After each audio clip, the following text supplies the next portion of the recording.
Sorry, 2026. I saw the 5 o'clock, that's why. We're going to begin by indicating who's here. Clark, will you start? Clark Nelson. Karen Winder. Chris Wynn. Hey, Julie and Connie, can you hustle over there? Julie Jackson. Kim Chandler. Todd Hopper. Ben Horsley. And Nicole McDermott. All right, thank you all of those who are here. We are going to go ahead and get started by inviting up, I guess it's John Adams, Wes Cutler, and Tyler Howe.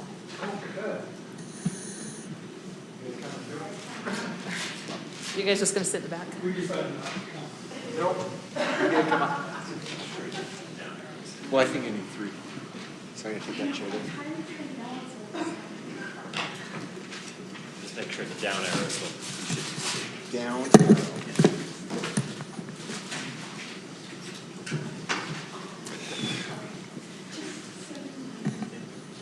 We're glad to be here. Here you have 3 of the school leadership improvement directors representing the 8. There is 1 high school SLID, that's me. We have 2 from junior high, Wes Cutler and Steve Pershawn. And then we have 5 over our elementary schools, John Adams, Lynn Rada, Wendy Lovell, Briar Matucci, and Amber Clayton. This year we've done some adjustments to the role of the school leadership and improvement director. So we'd like to recap that and share some of our progress and then field questions that go along with it. You mind doing my arrows here to begin with? I think it's down arrow, you said. There you go.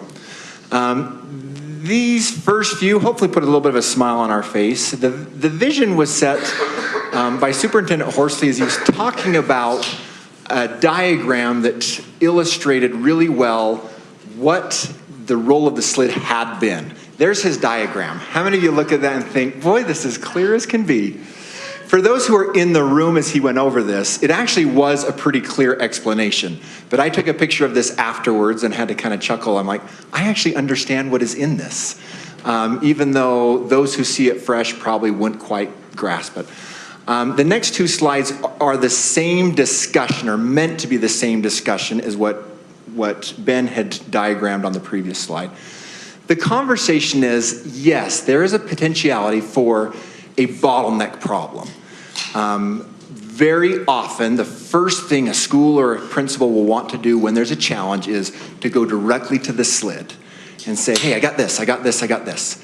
And what that does is it creates a challenge of everything ends up going through the SLID, and it can slow down the process on things when in most cases, the SLID is not the person who's going to be the most equipped to be able to help support and address that concern. Just looking at some of the things up here on the screen, Title I or legal issues or special ed are probably going to be facilitated by a SLID by getting the principal and the expert at the district office connected. So that's the challenge of this bottleneck, and hopefully it's a little clearer than the previous one.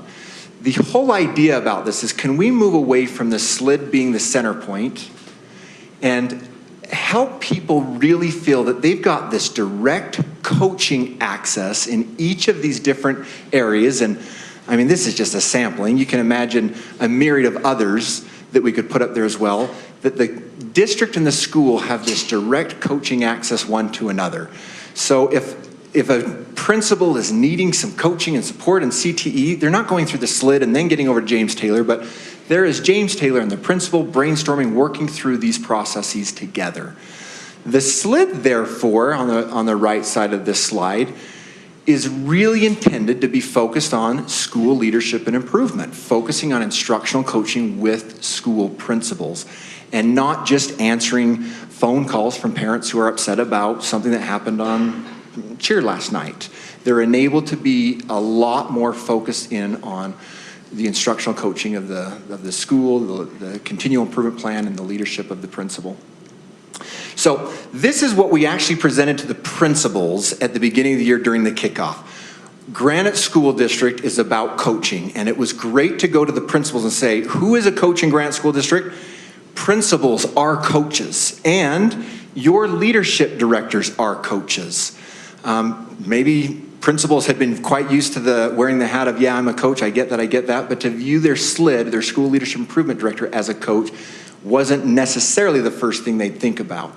So these are the slides that were geared towards them, but I think set the stage well for why this cultural shift, or what we're trying to get at, of prioritizing more of the pie towards coaching in the schools. I won't share this video, but it was shared by Ann Reese, who's over our coaching in Grant School District, with principals, and it is a great 3-minute video. There's actually 2 QR codes there. One's the full-length one, but the 2 or 3 minute one is well worth your time to watch at your leisure. This is a surgeon who said, I had heard that the best way to continue progressing is to get a coach. And as a surgeon, that's just not something that's done. So he paid a retired surgeon to come into his surgery room and to actually watch him, take notes, and debrief with him, to be a sounding board for him. And it was kind of cool to be able to see someone who not only is at the top of his profession, but at a profession that all of us can kind of look at and think, yeah, that's a pretty niche and exclusive skill set, that he would pursue someone who had that skill set, bring them in, have them watch, observe, and take notes.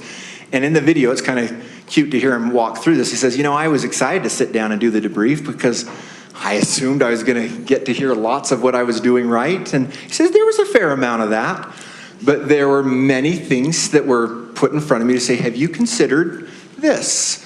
Things he hadn't considered, and how much that shaped his practice. So that was shared with our principals in the admin kickoff to talk about, this is philosophically what we'd like this relationship to focus on a little bit more. You go to the next one there. Who gets coaches in Granite School District? I love this slide that Ann shared. Basically, it's everybody. And I love that she could put superintendents up there. That's actually at Granger High School, and that was our instructional coach at Granger High School, or one of the 2 of them. And absolutely, Ben went through a coaching cycle or multiple coaching cycles with the instructional coaches. That's powerful, I think, for people to understand this isn't just a new teacher's coach or a teacher who's struggling coach. We are all coached. That is part of the culture of continual improvement. I shared this quote, and it's actually edited for a public audience here. But in Top Gun Maverick, this is the quote that these amazing pilots say when they all come together and they're the best they are in the business. Say, everyone here is the best there is. Who are they going to get to teach us? And I share that because, go to the next slide for me, John. I think there is still, in too many facets, this perception of, hey, you're coached because you aren't as good as the person who's coaching you. And I like showing these pictures here to say, these are coaches for these people who stand out heads and shoulders above anybody in the world, and they still have coaches. It does not mean you're done with being coached just because you're Michael Jordan. Michael Jordan has a coach, someone that's going to look and watch a second set of eyes to be able to weigh in and say, this is what I'm seeing, this is how I'm seeing it, tell me your thoughts. That sounding board back and forth is needed across lots of fields, including our own profession and education. Now, these are coaching techniques that we'll hear about in our teachers using this for coaching. We're actually, all 8 of the SLIDs are currently doing a coaching endorsement. I actually have my book over here because we have homework due tomorrow. We are in a coaching endorsement ourselves because we want to make sure we're becoming better and better coaches along the way. And these 5 categories are very much where we're trying to spend our time on our approach in coaching with, yes, principals, but by extension, those that the principals are coaching as well. The category of trust, listening, and this one is kind of eye-opening to all of us. Maybe I should say ear-opening, in the sense that most of us have gone through to arrive in these positions of being teachers where you talk a lot, being principals where you talk a lot, and now we're in this realm of trying to be a coach and not talk so much. One of the practices that we've taken from our coaching endorsement classes to record ourselves. So we actually all have a set of microphones, the 8 SLIDs do, and we go and sit down for our coaching visits. And, we'll let the principal tell us, if it's not a good one they want to record or if they're okay with it. We say, it's just between you and me. This recording is to help me refine my practice, just like we could encourage a teacher to record himself or herself to see what am I doing when I'm teaching and to watch it back. We've been doing that by recording our coaching visits. And I bring that up because the listening one is the one that all of us, when we listen to our recordings, just cringe. I think I've gotten very good at listening 80% of the time and talking 20% of the time, and I have not. I will walk out of a coaching visit going, oh, I did such great listening, and then I listen to the recording and go, apparently I didn't. And there were so many times that I could have listened or prompted for them to share out more that I jumped in and wanted to share out, you know what I think you should do? And that's something we're working on. Questioning, I'm kind of getting right to that, but the idea of the right kinds of questions to be able to pose to principals to help them unpack what they're doing, what the data say, and to use that to inform some of their decision making. That goes into understanding, and a big part of the role of the school leadership improvement has always been and continues to be accountability. We still supervise the principals, the assistant principals that we are coaching. And just like a principal has to be a coach and an evaluator for teachers, we do the same role for our principals. The accountability also comes back to helping them connect between what their continual improvement plans are and the results they're getting to say, are these aligned? Are you getting the results you need to? So I know I spent a little bit of extra time on that one, but that one's pretty critical in it's a brief summary of the techniques we're really trying to adopt in our visits with principals. It goes along, and this is really the trust side of things, but this is one of my favorite quotes about trust. Megan Shannon Moran says that safety comes, and she was specifically on this talking about teacher safety, but I think it's applicable for principals as well. Safety comes at the expense of student achievement. I like including this, and this, of course, is still the presentation we shared with the principals at the admin kickoff, to talk about there is going to be times to be vulnerable with each other. There's going to be times to feel unsafe. It is too easy to decide to adopt what's comfortable and most safe, and it comes at the expense of student achievement. Mike Matos, when I first heard him, the very first time he visited Granite School District at Taylorsville High School, he said the line, I jotted it down, I've shared it with my faculties ever since. He says, you know what, the line in the sand between those who are PLCs and those who say they are PLCs comes in the moment where we answer the question of, will you show me your data? And I think that gets to this Megan Shannon Moran quote of saying, hey, yes, it is a vulnerable experience for a group of teachers to put their data out on the table, and someone's going to have the highest data, someone's going to have the lowest data. That is a vulnerable experience. And we can keep ourselves safe and not go through that vulnerability, but that comes at the expense of student achievement. Same thing's true with what we're doing with principals. If we're not willing to have those hard conversations and the accountability that goes with it, that does come at the expense of student achievement. The last couple slides that we shared with the admin during the admin kickoff was to help them understand, all right, what can you expect from being coached by your SLID? First off, we wanted to be in those schools as much as is possible. We're going to have, I think Wes in a moment share some of the data of how often we're able to do so. But when we are there, we want, number one, everyone understands we're all coached. This isn't because you're new. This isn't because you're not doing well. We are all coached, every one of us. We want when we come in that they're expecting the same thing we just shared. We want to ask some questions to principals, but that the principals can expect us to be listening about 80% of the time. So that's not a surprise, like, hey, Tyler, you came and you visited me, and man, I did 80% of the talking, and I'd say, yes, that's exactly what we're going for. We want them to expect formal visits that are scheduled. We also want them to expect informal visits. Because of the different number of schools we have amongst us as SLIDs, because elementary have different number than junior highs than high schools, our goal was to be with a formal or informal visit at every school at least every 1 to 2 weeks. And again, Wes will go over that data to show how well we are hitting that target. The formal is a little different because they're expecting us, and it can be a little bit more predictable. Now, even the ones that we are scheduled aren't always predictable, but the idea is that we'd like to come in and start right in the classrooms. Just this week in our SLID workshop, we were talking about how easy it is to get in, and the principal just wants to start going through the questions with you. So one of the best strategies we've adopted on that is, as we arrive as SLIDs, we just go straight into the classrooms and shoot the text to the principal saying, hey, I'm here. I know you're probably finishing some things up. Come join me as soon as you can. amazingly, they come join us pretty quick, and we're already in the throes of being in classroom observations, which is a great starting point for coaching conversations. Go back just one more second so I can remember the other bullets there. We want to bring data to the table, and that's become part of our formal visits every single time. In principals meeting, we set the stage for that. Say, hey, when your SLID comes, you can expect them talking about this time.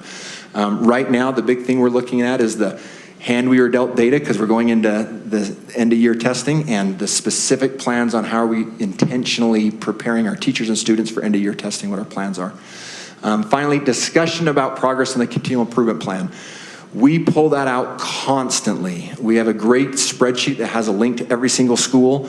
So in real time, we open that up and we just go through leading indicator after leading indicator to say, hey, it looks like you've marked, not on track on this one. Tell me more about that. That we get to be a sounding board for what that principal and that leadership team and that community council has determined. This is what we're trying to focus on in our continual improvement plan. Our informal visits sometimes go just a little bit different because it's hard to predict exactly where we're going to be catching the principal. On all of these, we want to have some element of principal choice or principals being able to tell us, hey, this is what I'm needing, this is what I'm worried about, and to provide some guidance. Also, great opportunities to just step in and support, whether that's, hey, I can see you're an admin down today, let me be part of your lunch duty and have some informal conversations while you're out interacting with the kids, or be in the community council, or help with the absent assistant like I mentioned. Now the next slide says to the principles of what can your SLID expect when coaching you, and it's just the reverse of that. To expect 80% of the talking, to be a collaborative thought partner and bring data to the table. So we're hoping the principals know that you're going to see data that's different than the data we're seeing, and we want that brought to the table. This picture here shows an example of the log that the principals receive as soon as the SLIDs are leaving, or as soon as they can actually write it up. But we've gotten pretty good at doing it in real time almost. Where we walk out and say, okay, here are the action items that we agreed to. The bottom part of that always is, hey, what are the next steps that the principals are going to be working on? What are the next steps that the school leadership improvement director are going to work on? So that there's that continuing record that says, hey, when I was here last week, this is what our focus was, and this is what we said we were going to be working on moving forward. Just to go back to this slide briefly, my big worry with this shift was that a principal would feel like, oh my goodness, I can't remember who I'm supposed to call for this need. And I'm not supposed to call my SLID for this. And I didn't want that to happen. I didn't want any principal to ever feel like they were making a mistake by calling their SLID. So I shared this picture, the next one, if you could, John. This is a picture of my wife directing traffic on the move we did when she was 38 weeks pregnant. That's not a good time to do a move, but that's when we got a house. So we did a move, she's 38 weeks pregnant, and she couldn't help move a box. She couldn't help walk in and out. She ended up standing right outside the loading truck and simply told every person who came off the truck where to go. And this analogy clicked for me a little bit because I wanted principals to feel like, at the very least, if you're feeling stuck and you're like, I am not sure who to call for Title IX issues, give me a call, and it's not that I'm going to take this and solve this problem for you. I'm going to help direct you there. I'm not going to walk all the way into the living room and put the box down with you. I'm going to tell you, hey, this is where we're going, so that no one needed to feel like they made a mistake ever reaching out to their SLID. And I think that provided a little bit of safety for our principals to know, hey, I still have a lifeline no matter what, but my lifeline might be pointing me to someone who's got more skill and knowledge than the lifeline themselves do. I think from there, we're going to switch over to Wes to talk. I've kind of set the stage of what we said to the principals of this is where we wanted to go with it. But Wes, if you can explain a little bit of what our progress has been. Okay, thank you. So you can see that between the 8 of us, by the end of last week, we had 1,081 visits logged with our principals, which is basically, if you look at the bottom line, that's 1 visit per week. And that's logged visits. I haven't logged like when the 6th grade orientation days were, or the 5th grade course selection nights and stuff where you're there as well. So it's about once per week you can expect to see your SLID, and that's a lot, especially for the elementary folks that have, some of them have 12 schools. Oh, 13, sorry, which is there. So if you start from the beginning of the year, that's 20.4 visits that the average principals received, and the assistant principals 3.8. And so as SLID's average is between all of us is 240, or there's been 246.6 for the average SLID. So that's pretty incredible. We're in the schools a lot. There is a little typo, and it's not Wes's fault, it's mine, but that should say 1,981 at the top. If you start doing the math down below, it doesn't add up unless it's 1,981, but that's my typo. So Okay. just under 2,000 as of February 12th. Okay, next. So we got together in March, and I was new, a couple of the elementary SLIDs were new, and so was Tyler, and we spent a day in Mill Creek at their commons and talked about our plan for this year and discussed themes. We looked at the Bush Institute, what had come up from the Bush Institute and what coaching should look like, and then we also knew that our role is directly focused on student achievement. So we created a schedule of what we wanted to look at throughout the year. And then we have a monthly theme that we go through, and that guides our visit. It's not all of the visit.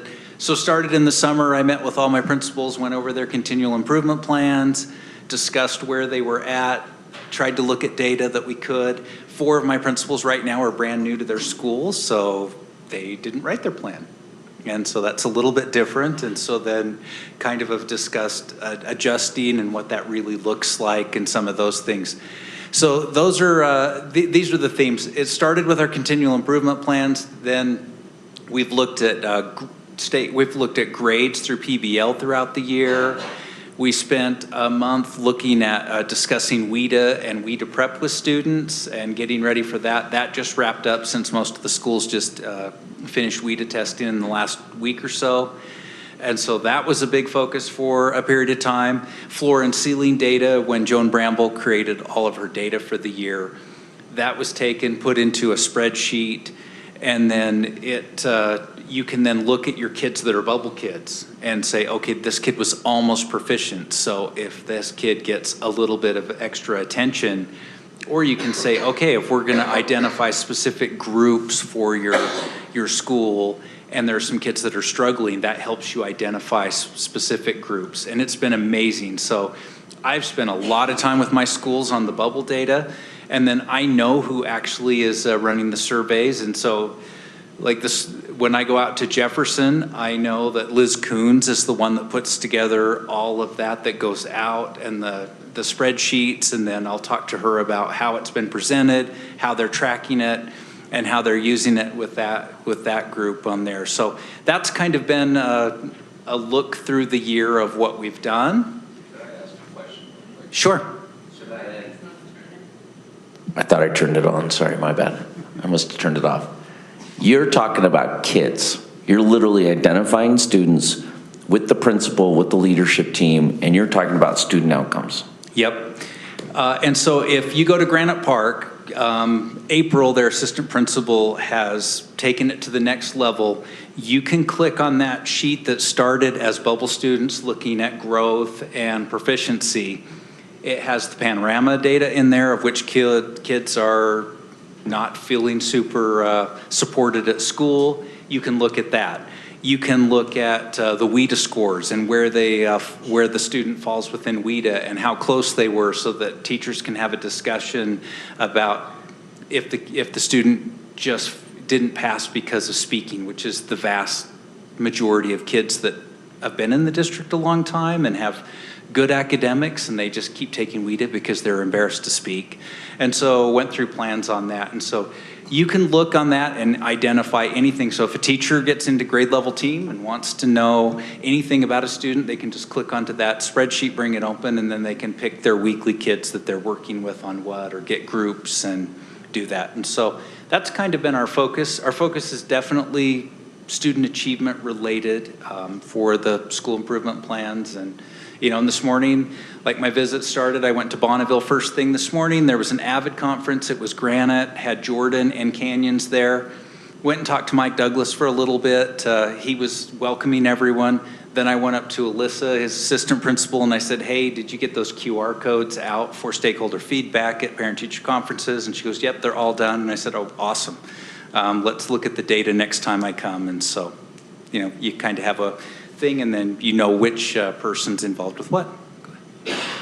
All right, thank you, Wes. Thank you, board, for all that you guys do. I see many of you in schools and really appreciate the support that you're giving our students and our principals. Now on to the fun part. So with professional growth and evaluation, we're always seeking feedback of how we're doing, what we could celebrate, and what we could pivot to, to make improvements. And so last week during administration meeting, we did a survey for our stakeholders. In this case, it's the principals. And we asked several questions that we'll review and we'll go over the data. So the first question is, the coaching and feedback provided through the SLID role are aligned with my needs as an instructional leader. So our most important job is student outcomes. And like was mentioned before, we are in classrooms often. We're looking at the data. We're looking at individual students. We're looking at systems in place.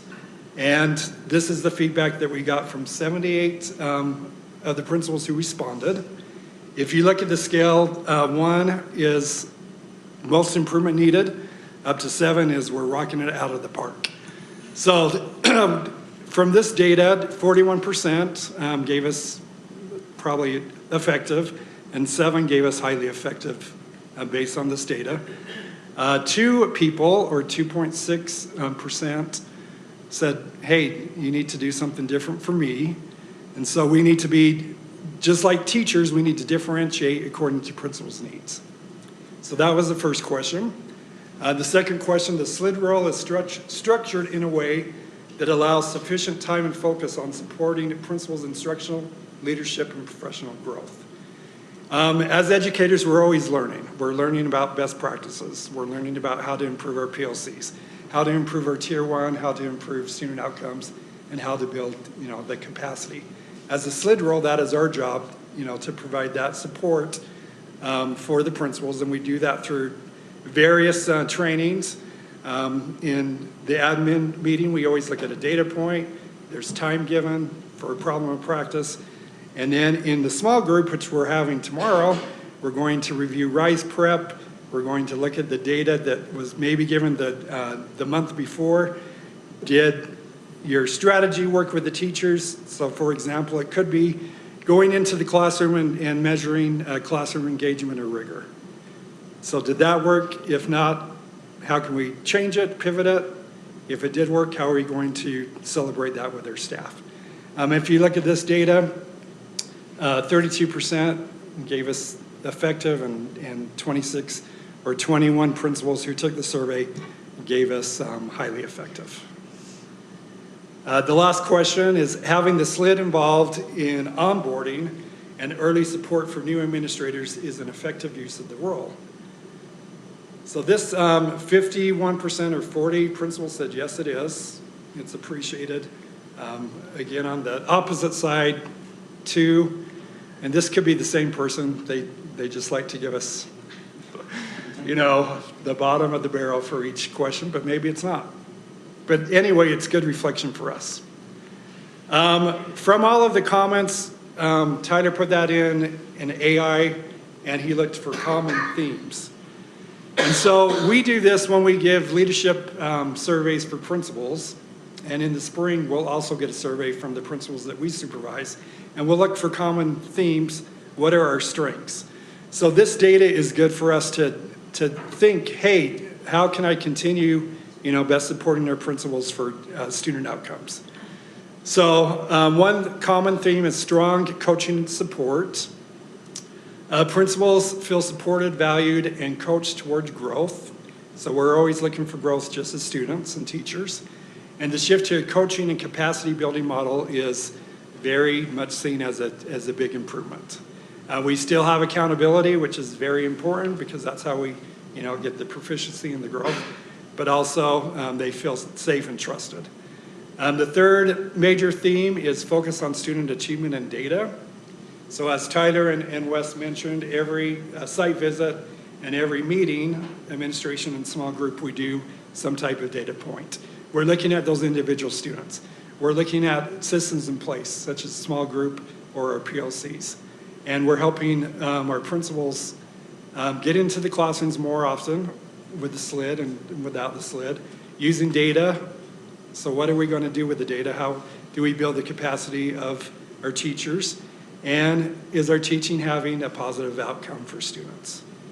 The third is highly qualitative individuals in the role. So according to the principals, they see the SLIDs as knowledgeable, responsive, and deeply committed to supporting school leaders. And they have a really hard job. And so it's so important for us to give full effort every day and to be our best selves so we can help principals be their best selves and be a role model for students and teachers.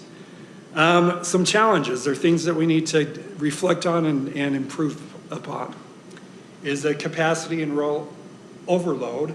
So this is kind of what Tyler was talking about.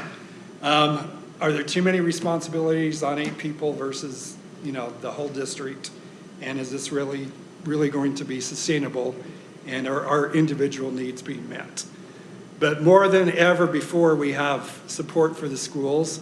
And so thank you, board and superintendency, for getting us the dean of students, the APs, the interns, the APs. That makes such a huge difference. Coaching versus compliance tension. Yes, we do have accountability measures that we need to hold, our principals accountable. So yes, we do talk about data every visit. We do want to get into classrooms, and we do want to see how students are receiving instruction for teachers. From some principals, they mentioned the district-driven agendas and checklists sometimes reduce time for site-based problem of practice. So there's so many things that they need to sort out. Our time is limited, but that's what's great about Granite District. We have great support here. They can reach out to Doug Larson for compliance. They can reach out to Wyatt Bentley for corrective discipline, etc. And then the third common theme is limited support for assistant principals and onboarding. So assistant principals report inconsistent or minimal structured support with their SLID, and some leaders perceive a decline in the strength of onboarding compared to past systems. And so from this data, I think what I plan to do with it is I'm going to review the feedback from the principals. I'm going to take an action step, what I am committed to improve, so it's shared accountability, and then I'm going to get feedback. Is that what you need according to your feedback? And so that's the exciting news on feedback so far. These last slides here just touch on what kind of data do we use as our discussions. We've alluded to some of these, and this is not exhaustive. In fact, we'll just do 2 or 3 to show a smattering of what kind of conversations we have. But overall, Joan Bramble's been here and shared out what the state accountability system looks like. And it gives us data that's about proficiency or about growth of the lowest 25% or our WIDA scores. And then you add in 3 more components for the high schools. Those are the metrics that schools are measured by. Unfortunately, we get a data point on those once per year. So that is a huge part of our conversations, but we try to have data points along the way that can say, hey, how do we think we're doing on what we're going to get measured at the end of the year on those 4 to 7 data points for the state accountability system. So one of them, this is success rates. We've talked about it as failure rates, but in the high schools, this has had a lot of power over the last year and a half and continues to be what kind of conversations are happening during a SLID visit. To look at it not just at the end of every quarter, but every single week. I say it was failure rate, it's been flipped to success rate because we realized how much more positive of an outlook it is to say, this is how many kids are getting credit or are passing on these, to see that along the way. But you can see the third quarter one, and I guess I didn't have the updated one with the most current data for it, but every single week to say, according to Gradebook, right now, this is how many kids are passing their classes. So when they can see that every week, and every week we can celebrate, hey, it's a little better than it was last week, it's a little better than it was the week before, it's pretty exciting to watch this cycle of a new personal best every single week at each school. Same thing in our 3 through 8. This is our iReady data. Again, this isn't officially part of the state accountability system, but these are our proxies that help us anticipate or predict on how do we think our kids will do when they are participating in the state accountability systems. So just kind of a smattering of these. The MAP data is for our reading fluency as well. So those are the kind of data points that help facilitate some of these conversations amidst others. And one of the great things about this is we bring Joan Bramble in regularly as we're planning principals meeting, because principals meeting will be the launch pad for the next month's visits in our SLID visits, to have her counsel at that table to say, hey, this is the data that we really need to be worrying about and working on, because that's part of each of our visits. This last one shows our Christmas card. Don't we look good? That's our overview of some of the adjustments that we've made for this school leadership improvement department. It doesn't mean that it's not continuing to be a work in progress, but we're pretty excited about some of the gains. We're excited about some of the data we saw, feedback from principals, but we'd open it up for questions at this point. I just want to take a second, throw a couple of softballs to get you guys warmed up. Thanks, Ben. Is that right? I think one of the remarkable things that I'm seeing as a progression of the visits that I'm doing in the schools, and I asked you that question earlier, to see our SLIDs who know the kids in their schools, they know the teachers, they know some of the challenges and the things that are going well, and differentiated support and coaching, I can see it being handled and approached. It's great to see that focus on helping our students succeed, and we can only do that by providing that support to our principals and to our teachers as well. So I just wanted to thank you for that. I think part of this that we also don't see is that the rest of our directors are also serving as coaches, and they're spending more time in schools as a direct support to our, with this adjustment in how our SLIDs functioned, and allowing them to focus on the thing that their title insinuates, is allowing all these other folks to step up with their own capacity and their own expertise to support our principals, and kind of enhancing, I should say, the culture of that the district exists to support schools and not the other way around. So I just want to compliment these fine fellows and the rest of the folks in that picture for taking a vision and blowing it out of the water. I think we're much further along than I ever thought we would be at this point in time, and we've even taken it further than I ever could have anticipated. So an excellent job, and we're very open to your questions and concerns. Clerk, did you have anything? Karen? I just have a question. If you'll flip back to the high school success rate chart, please. I get a little defensive of Granger. So I'm looking at Granger's number, which are significantly lower in every single quarter. Pick a year, doesn't matter. What, if any, extra effort is going into Granger to try to equalize that? Because if you look from year to year, it is increasing, and so I want to celebrate that, of course, because things are improving. But yet, when you look across the board, we are still significantly lower. So are there extra efforts, extra visits, extra check-ins?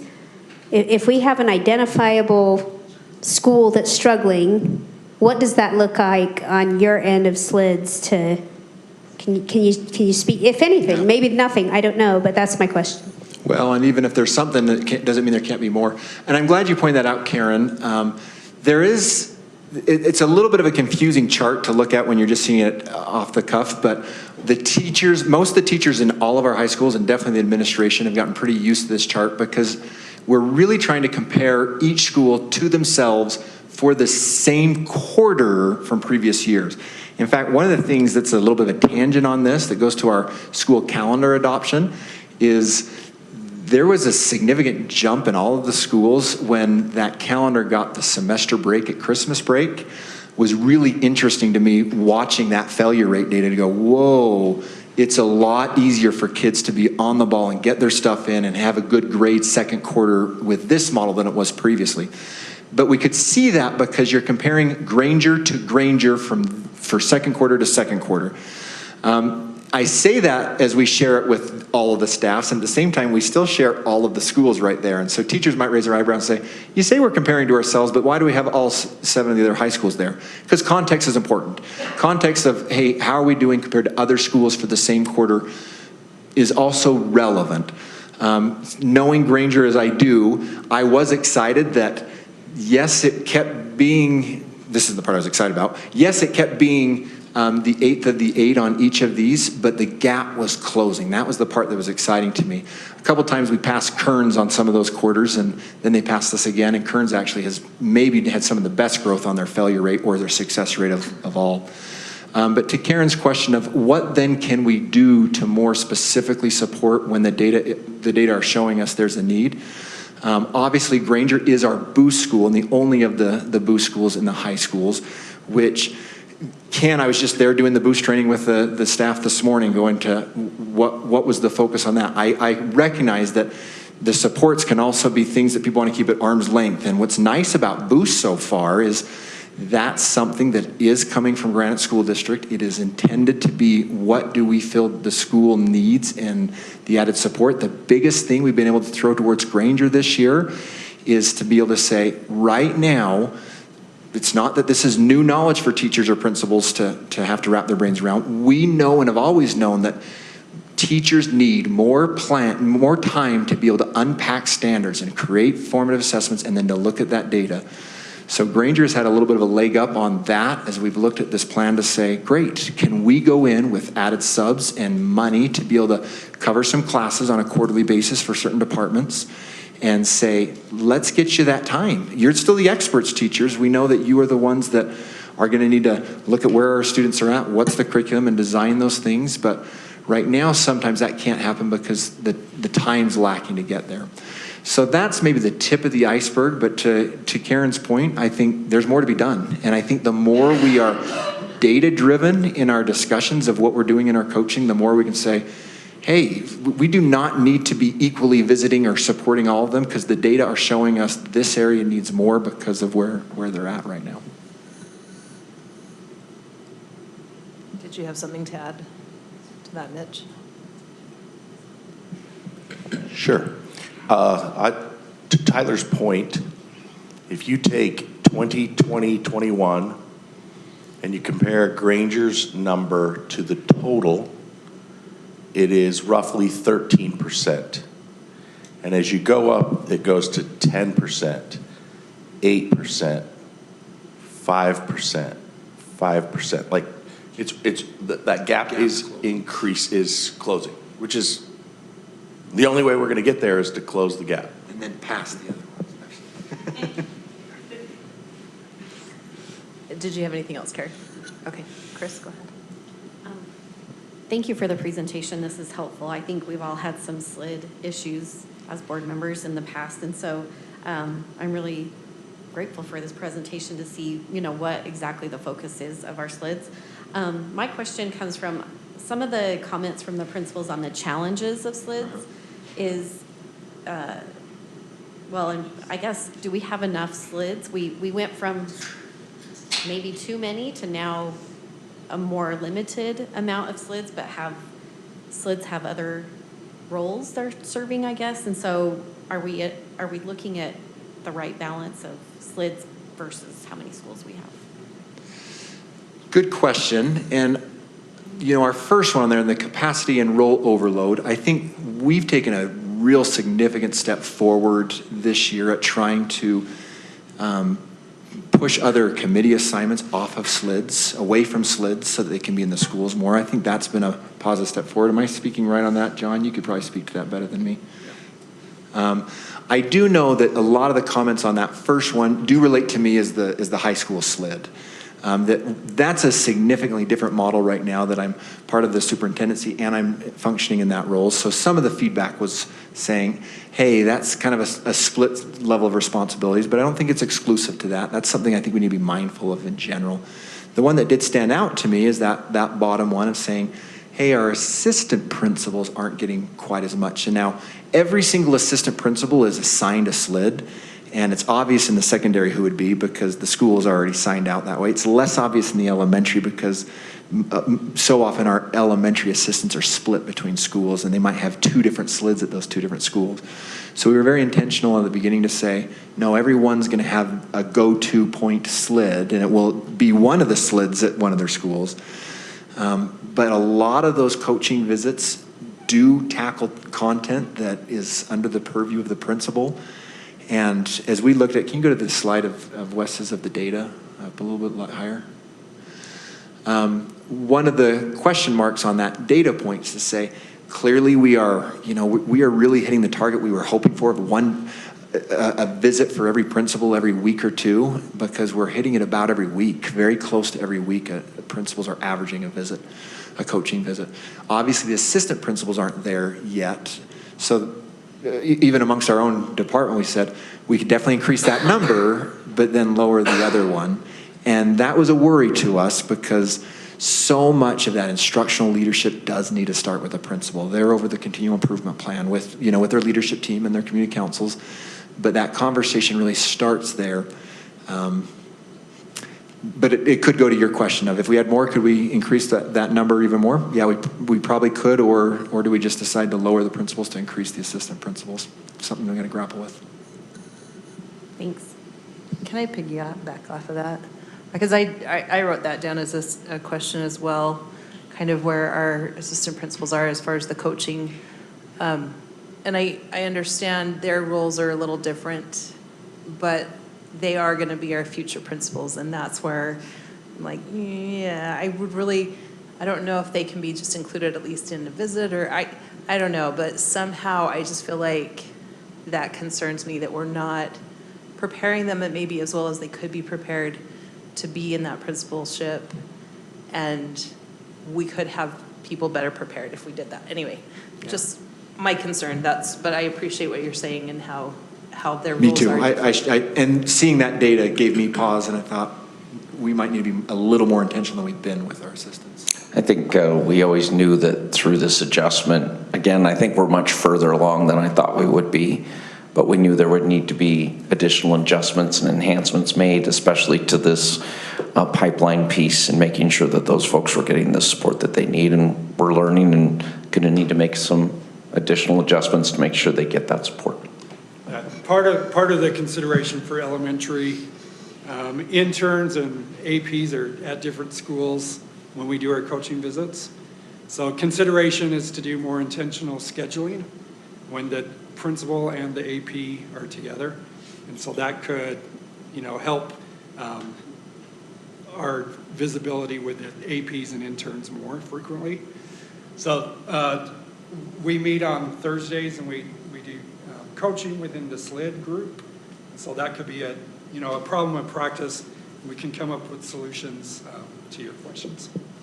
I also think 2 things is, I think we have to remember as far as, your workload, obviously they are busy people, right? I mean, we know that they're working long days and getting the job done, which is really what we want from all our employees. But at the same time, keep in mind that we're shifting their focus. And so hopefully with the principals being trained to go not to them for every single question, hopefully their workload isn't more, it's just realigned. And I think that's the whole concept of this entire presentation, is the realignment of duties, because time's the great equalizer. Nobody can create more time, nobody can buy more time. And so I think to your question, Chris, it's important to say, yeah, what you're visiting and maybe your workload's a little heavy, but I hope that your workload feels a little lighter on a few things, so the focus can be more heavy on the student leadership.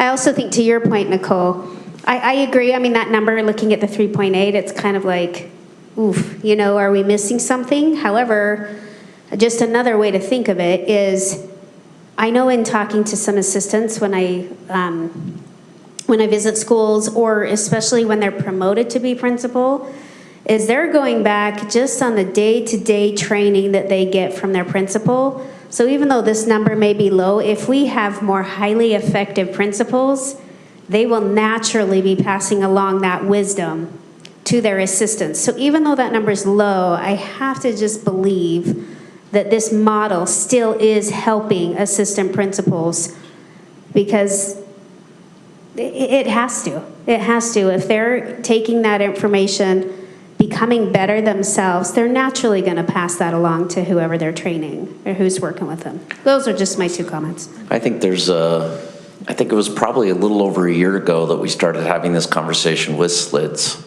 about their role in really fully embracing the Bush model. And I remember we did a sit down and we walked through each of their days and how much time they were spending on various tasks. And a couple of those SLIDs were spending 90% of their time focused on parental customer service concerns, which is important. But is that what the model entailed? Is that what it was intended to be?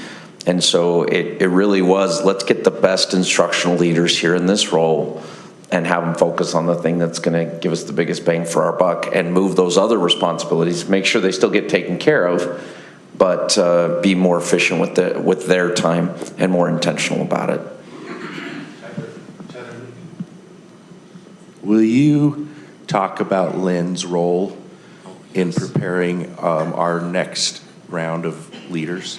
So a facet, maybe you can go to the last of your graphs for that part, John. The last, sorry, not that one. Oh yeah, that was that one. Go back. Lynn is, of our SLID team, heading up our onboarding of new administrators. That includes new principals, new assistant principals, and then interns and deans of students, but also a little bit of the coordination related to our Emerging Leaders Academy. But we actually have a professor from the U presenting on that, Sherry Fraser, who's been a Granite employee, and also Rob McDaniel, who's helping with that part of it. Lynn is working each month in planning out an onboarding training for our cadre work of the new principals, the assistant principals, and the interns and deans of students. And what that looks like is it's moved along from what Bill Kinley was heading up before, to be able to continue to make sure that that group gets this very direct support, in addition to what Karen was just talking about, of what we're assuming and hoping they're also absorbing from their principal. There's been great strengths to that. There's also some things that we can see we want to be able to enhance. Previously, those assistant principals or those interns would all be under one person. Bill Kinley was over that person. He had some assistants that would go out and meet with them so they could all hear the same things. And there's some safety in having something like that, because sometimes a new intern doesn't always feel like my principal's the one I can confide everything to, because I'm a new intern and maybe some of my concern is my principal. So there is some power in being able to have a different person to be able to have as your sounding board. And just this last month, Lynn's made sure that she personally has gone and visited with each of our interns one by one, even though every single intern is assigned to a different SLID. That way, there's some continuity in the experience that those individuals are having. They're hearing similar things. There's also a lot for that group that Karen's comments made me think of this that we hadn't shared before, of some of why that group would really like more exposure with their SLIDs or with the Lynn Rada from the onboarding is because those are the people that they need to start to develop relationships for as they're applying for admin positions. And they want to make sure, hey, I want to make sure that Lynn knows me or Tyler knows me, because they'll be part of those interview panels. And I want to make sure that the first time they meet me is not when we're sitting down for an interview. So I'm glad Mitch reminded me of that, because that's been an important part of what this SLID department has taken on this year.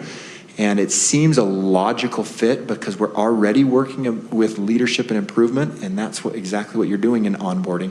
As we get to the end of this year, I think there'll be a good opportunity for the 8 of us to reflect on what's worked with that and what needs to still be tweaked going into next year. Thanks, you guys. Connie, did you have anything? Kim? Julie? I feel like in the last year or so, well, just through my tenure as a school board member, when a patron comes to me and it's something that I can tell a principal needs support on, I have traditionally called the assistant superintendent and said, this principal's going to need some extra support. Will you make sure that they're taken care of with their SLID? And what I'm finding is, it used to be that then we would send the SLID in to help, but nowadays, the SLID has already been in there for a month by the time I hear about it. I'm not kidding. I feel like they're so much more aware of, like, I'm calling with a problem for one kid, and the SLID knows who that kid is and knows all the circumstances and what interventions they are taking in order to try to help that kid. And so to me, that's the proof in the pudding right there, is that we have this, it feels like there's a much more of a team effort surrounding individual kids on that level, so that by the time I get there, like, it's already taken care of, you know? And I really appreciate that. I do think that there are some really great opportunities there with that data for improvement. I think it's a tricky question, Ben, to you, to determine where to put our resources. And do we put more resources in here because we know that it would be great to make sure those assistants have more support and we have better onboarding and all of that? I think that's a really good question. Just because something's a great idea doesn't mean it's the priority. We have to balance that. I also just wanted to say that that second thing on that list of challenges where it comes to, you know, the tension between school-specific coaching and district-driven agendas, I think that's a really important thing that doesn't take any resources for us to make adjustments to. And knowing my 18 schools as well as I do, and knowing how completely unique each one of them is, I think that school-specific coaching is so crucial. And I think it's important. I just wanted to suggest the idea that when the SLID as the boss sits down with the principal, I'm sure that principal feels like they need to bring value to the conversation. But it really should switch, and the SLID should be saying, how am I going to bring value to this school today, right? And I think when that's the attitude, it's going to help make that coaching school specific. How do I add value to this? Which is kind of what Ben has been saying, like, the district needs to support the schools rather than the other way around. I think we're all trying to change those habits. But walking into a school and saying, how can I be of value to this school today, I think might help us get to that school-specific coaching attitude. And I just add on to that, I think you're right on, Julie, and even in preparing this, we've talked amongst ourselves, because we compare notes like a PLC does of, hey, this is what I did and this was the effect, but I think as simple of an adjustment of coming into that conversation and saying, hey, yes, we have these 2 or 3 things that I'd love to get to, but first, how's it going at your school? What do you need from me? I want to make sure we lead out with that. And that little bit of an adjustment could go a long way at this challenge that principals have reported to us. And Tyler, I'm making assumptions here that you're the guy who's in charge of the SLIDs, am I right? Mm-hmm. So, you know, if I'm showing up to my SLID PLC and I didn't gather some data from such and such elementary because they just really needed a school-specific issue, and you're excited about that. I'm just kidding. That makes such a difference for them, right? That they show up and that is a blank cell in the spreadsheet and it's celebrated, and you know that makes. If they a big feel difference. safety, the principals will feel the safety. I see what you mean. I think the other part of that I just want to, not related necessarily to these fine folks, but as we think about, directly related, I think we naturally come from a culture of compliance because so much regulation is put on us, right? 64 new bills just alone last year. But what I want to compliment this group on is, and Mitch and Leslie as well, as we've looked at all the training and meetings, we have re-envisioned all of our meetings. Every meeting that we're involved in has been adjusted, even our executive leadership team, to make sure we're always focused on some element of instruction and improvement in coaching. But what I love in particular about our principals meeting and SALT is it's just so much more collaborative, and there's an expectation that people engage and are not just sitting and getting content. We can always send an email with respect to that. And so I want to compliment this leadership team for embracing just trying to enhance it and make it more meaningful. And we've done that in our PPL and also our principals meeting. It's actually a fun meeting to go to and participate in. And again, I don't want to denigrate what's happened in the past. That just was our culture, but we need to have a new culture that embraces that collaboration and that growth and that focus on continuous improvement. My one other question, well, first, the high school success rate. I love that you are reframing it, but I did want to point out, because I sat there with the community council last month when they talked about they were here getting the highest growth. And I said, it has, I think, a lot to do with this, that they were also some of the highest as far as changing that success rate. And I think it shows that when they're addressing the success rate, it's not just them inflating a grade. They are, okay, what can I do to help this kid understand better?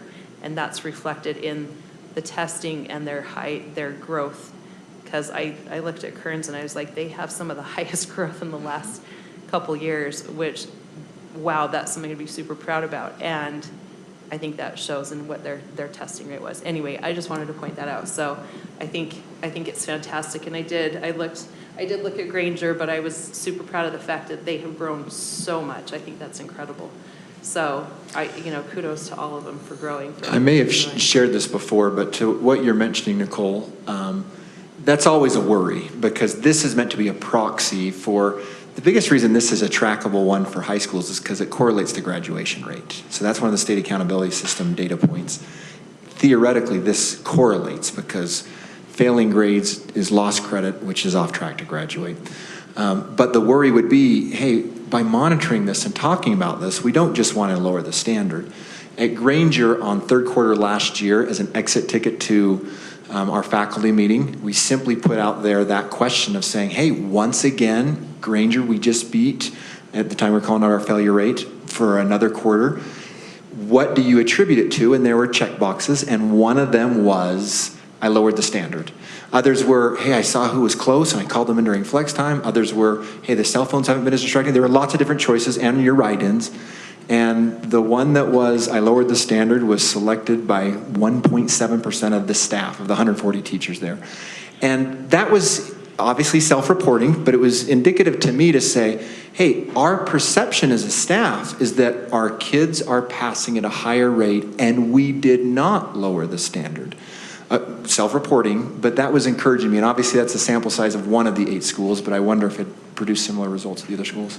I'll give another anecdote with respect to that. Having been one of those teachers at Granger High School, both at the end of last semester at Skyline, the fall the previous year, and then again at Granger again this fall, I had only 27 kids, I say only 27, last spring in my class, and my failure rate was a little bit higher and I got asked about it by the administrator at the time, and when he came and visited my classroom. And so I started focusing on what I was supposed to be doing to ensure that those kids had the help and support that they needed to pass. It wasn't, what are you going to do to lower your standards to make sure those kids can pass? It was, what are you going to do to make sure those kids have what they need necessary to be successful? So this last spring, or this last fall, I apologize, then I had 42 kids instead of just 27, and I only had 2 failures out of that whole class. And it's because, and I tried to get those kids, they just wouldn't come to class. One girl only came 1 time the whole semester. And so, I mean, at the end of the day, You're obviously not entertaining enough. apparently there's something to that. So the other anecdote I'd share is one of our high schools, we were out there and these principals were looking at this data with their grade level teams and holding those individuals accountable. And what that looked like to some of those teachers is, here's the other 2 teachers teaching the same kids, the same content, the same material, and your failure rate is twice as high as theirs. So what are they doing different? And so they were evaluating it in those terms. It wasn't, how can you loosen your standards to make sure that your failure rate, it was, what are they doing different, or how are they supporting those kids to make sure that they're successful? That's a hard conversation, but it's amongst the most powerful to move this. The other question that I had was, I never want to lose anybody, right? So that lowest in your data of when you asked the administrators, it was consistent at least that you had 2 people that gave a 1. Either they misunderstood that a 1 was the lowest and not the highest, or, you know, there's 2 people out there that are just grumpy. I don't know. But my question is just because, is that, I'm not saying, do we know who that is and let's go get them, but do we know how we can better support them, or what they need? Do you feel like we can address those 2 and 3 or the 2 and 4 on the other pages? Just because I do want them to feel like they're not, I want them to feel like what they're getting is effective. And so I don't know what you guys, your thoughts are. When we give leadership surveys to principals and also ourselves, this is pretty common. There's usually, 3 or 4 people who aren't satisfied. What we have found is possibly that the principal is holding the teacher accountable, and maybe they've done corrective discipline. Or maybe they didn't have a good relationship, and so they don't trust. So what we could do is we could revisit these questions. We could, in small group, I'm speaking for elementary level, we could say this is the data that was shared. If any of you, feel like you're not supported, first of all, what does support look like for you? This is what we can offer, and we can get feedback in real time after each small group, if that makes sense. But I think part of the surveys, we do say it's anonymous, and that's a big thing. When I go out to schools, because the teachers always say, is this going to be used against me? Can I really be honest? Are they going to track my email? And then if we say, well, you can do a paper copy, well, you're going to track my handwriting. So this tells me the relationship of trust isn't built. And so how do we do that? What can we offer? And I think it's so important to be reflective. What are we doing well? So it's always important to look at your strengths, but always what we can improve on. And so for me, the big comments or the challenges, something we can do that because it's an overall theme. And so my takeaway is to take this, what we can do. So for example, with the APs, we can adjust our schedule in elementary so that AP that we're assigned to is a day that we're actually at the school. Thank you. Like I said, you're never going to make all the people happy all the time. Right. I get that, but I'm like, okay, if you really aren't, if this is really not being effective, what can we do to help grab those extra 5, 6, 7? I did the same. Your eye goes there and like, well, what's going on over there? That's great, but we have all these high ones. It's kind of the failure rate. Like, okay, where, what can we do to help these, be successful, or how can we, Anyway, I just wondered if you had any thoughts on that. But thank you, I appreciate that. I was just going to add that we do know who those 2 people are. We did track them. One was Grumpy Gus, the other was Sour Sue. And Debbie Downer was the 3rd. Oh, yes, thank you. No, I'm just kidding. I think this is great data. In hindsight, I think this is incredible data. And there will always, I have had some of these individuals come up to me with their concerns, and I'm grateful that they're willing to share their concerns with me, that did like the fact that they just called the one person, right? And so there might be a little bit of pining for the old days, which is just fine. I get it. It's a change, and change is hard. but I hope they can see that the effort and the desire is to better support them, not reduce their support. Now they have more coaches than ever before, not just one coach. And so I get it. So that's cool. All right, thanks you guys, I really appreciate it. I think we're good. So we will excuse you, well, me, you don't get to leave necessarily, right? And we're gonna invite Dr. Nurdin up.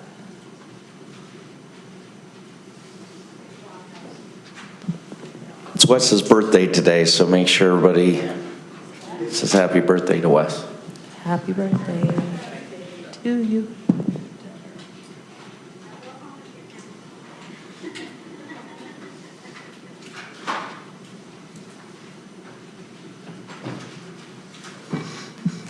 Can I set up Mitch here for a second? Before he gets going, I just wanted to clarify, we had started some work on some other initiatives, and we have a couple other ideas and suggestions that we'll be bringing to the board, just so you're aware. We always want to make sure the board understands what we're looking at and what we're trying to accomplish, which is improving student outcomes for our kids. And so some of those things are going to stick to the wall really well. Others might need adjustment, might need help or support, and others we might not pursue at all. But I never want to be remiss at trying to make every effort to make adjustments to support our kids until we have 100% graduation rate. And so this is one of those ideas that's still in its infancy. It is still a proposal, and no decision has been made. Hopefully you've seen some communications on this, but Mitch is going to present some data and information in that context that we had an idea, we started working with the community on that, and it needs a little bit more work before we finalize anything, and just making sure that we're viewing that in that vein.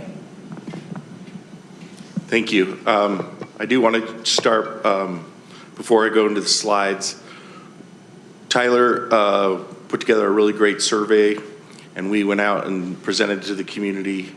The staff, primarily the assistant principal, went out of her way to ensure that we got a super duper majority of folks to reply to the survey.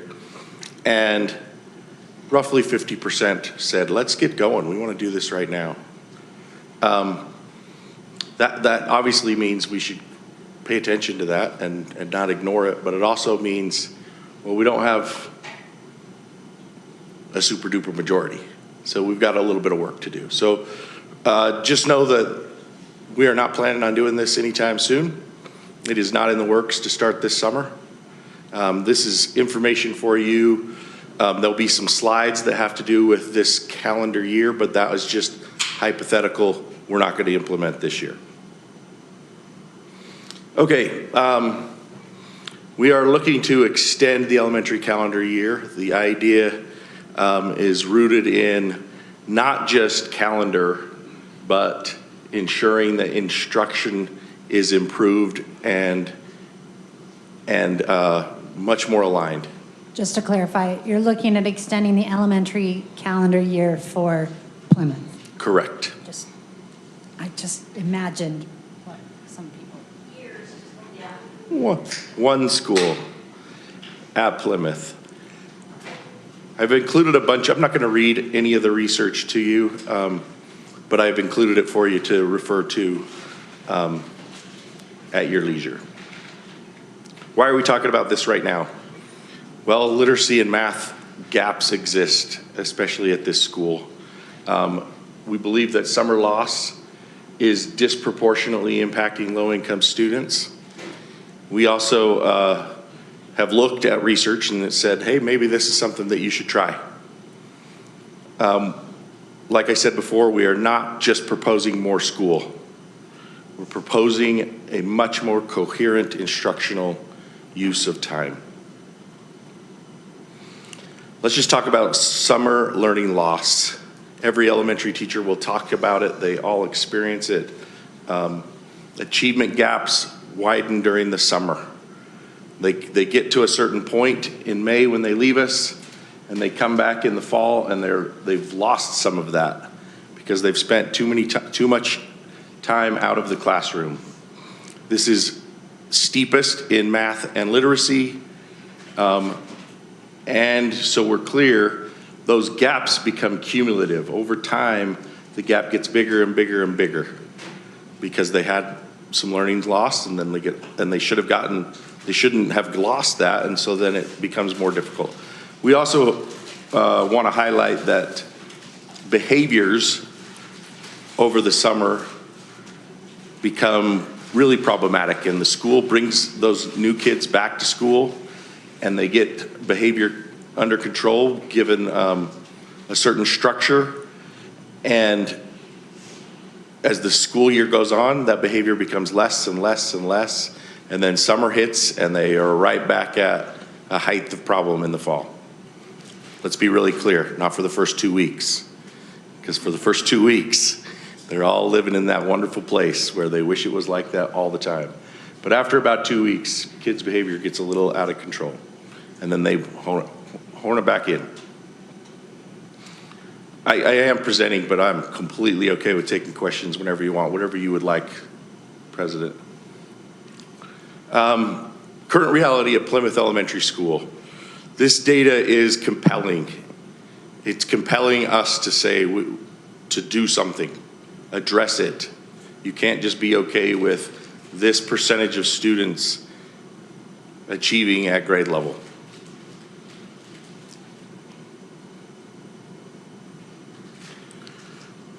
So we're talking about all sorts of things that we could address at Plymouth. This extended calendar is only one idea, and it is not, we're not putting all of our eggs in that basket. Even if we were gonna do it, it's not enough. But there's lots of things. And we've talked about all these and we haven't settled on any. But the possibilities of what needs to change, we'll get to. But all of these are possible things that we could address. The one thing that we're here to talk about is the TIME project. TIME stands for Time Invested for Meaningful Education. It's a nice acronym that helps give it a name, but it really is that extended calendar year. Mitch, quick question. Is Plymouth a boost school right now? They are. Thanks. They have also been designated as a federal program school. We call it CSI. But that's federal sanction is another designation that they receive because their achievement is so low. CSI federal designations like that are for only Title I schools who are in the bottom of the state. I like this quote. It really gets to what we've been talking about. It also says, increased time isn't enough. You have to change instruction. Extended calendar is not just a symbolic change, and it is not just a calendar extension. Instead, it helps to reduce long breaks, helps to increase instructional continuity, additional guided practice cycles, embedded in intervention time, and teacher collaboration is highlighted. And we'll talk a little bit more about that. Like I said before, this is not a silver bullet. In fact, it won't work if instruction doesn't have a pretty increased focus and change. As a high school principal and an assistant principal over the years, I've seen it many times where we take a low-level math class, kids that have struggled in the previous year, and now we advance them anyway into the next math class, but we say, you know what we'll do is we'll give you math on A day and B day. That just sounds like wonderful. And to that kid, it's like, oh, great, I get to fail math twice. Because we didn't address really the thing that needed to change, which was the instruction. Now, if you change instruction and increase the time, now we're talking about something. Title I is meant to even the playing field. Title I exists as a federal program to give us money to say help kids that are impoverished achieve at a level of their colleagues, their fellow students across the district that don't experience that level of poverty. And extending the calendar is a way to invest in those kids that other kids don't get the benefit of.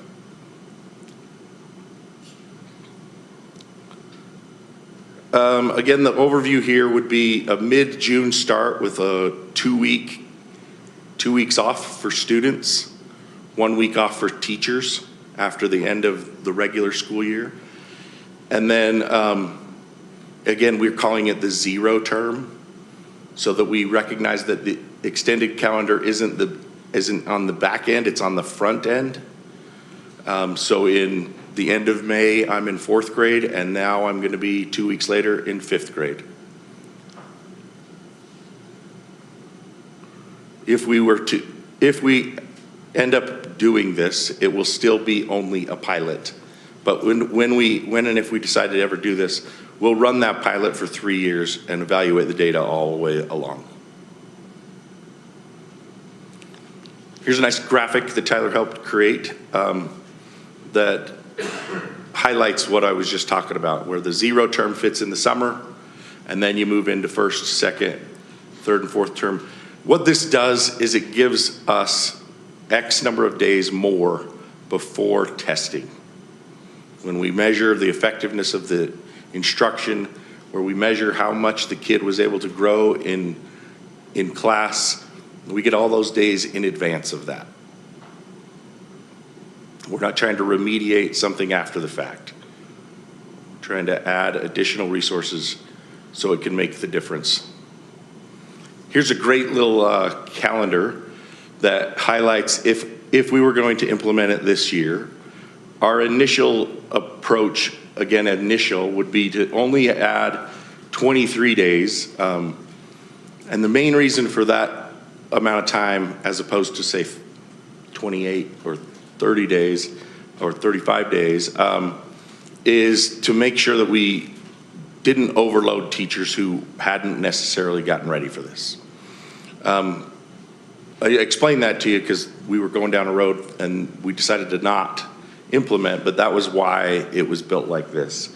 So again, the blue summer breaks are when kids are off, but the TCDs are when teachers would be back. So teachers, if we were to implement this, would get a whole week of planning and prep before summer starts, and then they would get, again, the same planning and prep time that they would get with their regular colleagues in the district. It's still 5.5 weeks of summer for students.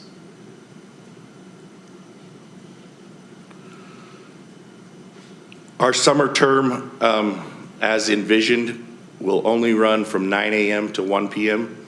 There's a few reasons why we're looking at that.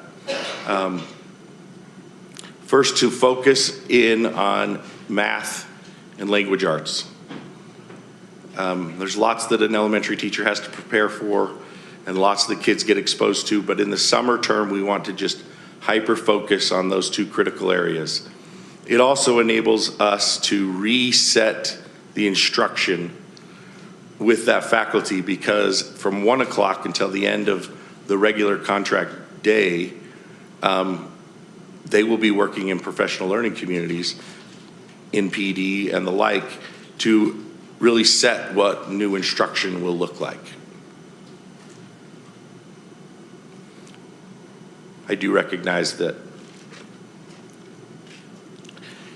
and we haven't addressed how to fix this, but I do recognize that the 1 o'clock time does pose a little bit of a problem for people in daycare. Well, what's it going to take to actually make the difference at Plymouth? Well, these 5 components, because if you address these 5 components effectively, student achievement will rise. I'm going to talk about each one of them in the convening slides. Leadership, and not just leadership, but shared leadership, is what matters.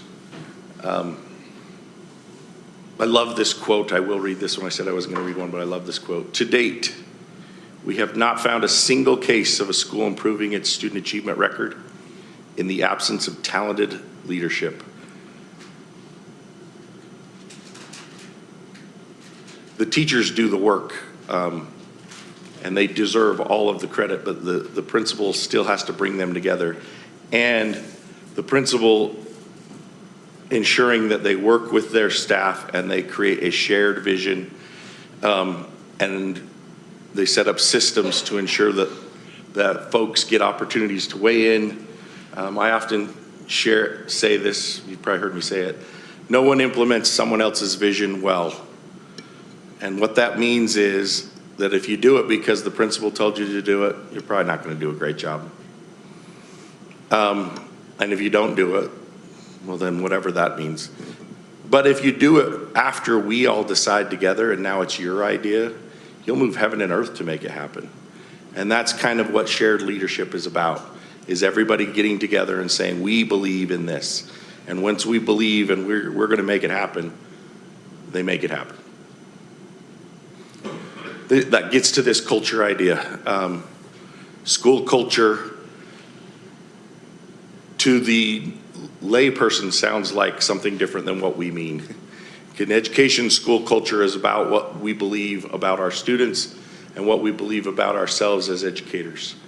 The right kind of school culture believes that all kids can learn at high levels, no matter what background they come from, and simultaneously believe in themselves as educators that they can meet the need of those students, regardless of what they come to the schoolroom house door with.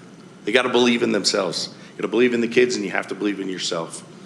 And you have to be able to know that the tricks in your bag are going to be good enough. And if you don't have enough tricks, that you'll rely on your PLC or your coach to try something else till it works. Again, instruction is the real lever. It's the thing that will make all the difference. And if we can hone in on what good instruction looks like and then ensure through lots of opportunities to get feedback and try again and get feedback and try again, instruction will be the thing that makes a difference. Without it, I love this quote here, 210 days just becomes 180 days stretched thinner. I know I use that math analogy, and I don't mean to denigrate all my math colleagues out there by referring to it again. But if you just slow down and you teach every day instead of every other day, and you didn't teach better, you just slowed down, it becomes really hard and lethargic. There's no urgency. That's not what we're talking about.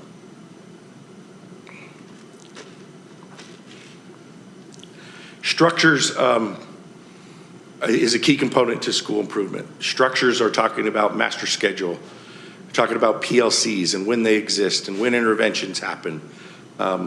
They talk about assessment alignment, not just formative or summative assessment, but formative assessments, and that everybody is on the same pacing guide, that the curriculum is not determined by the wheel of luck. I got that great teacher.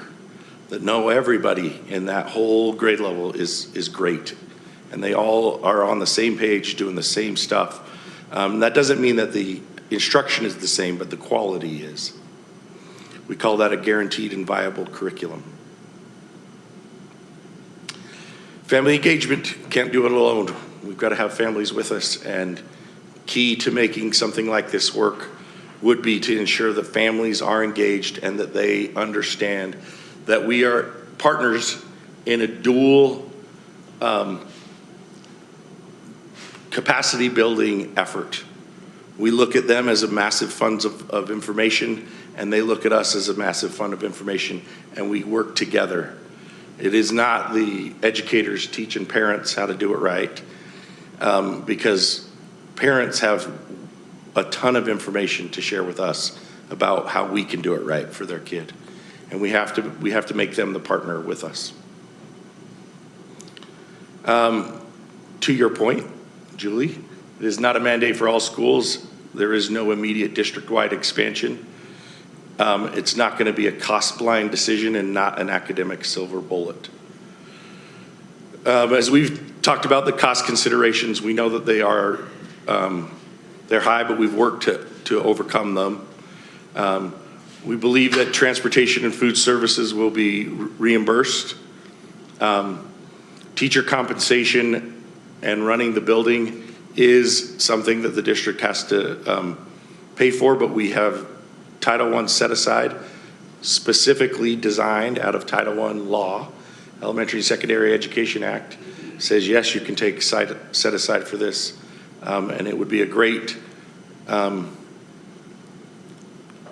effort to see if it works. How will we measure success? Leading indicators are things that give us an idea if it seems to be going in the right direction. So is attendance high? Is our interventions producing outcomes? Do teachers like it? Are families enjoying it?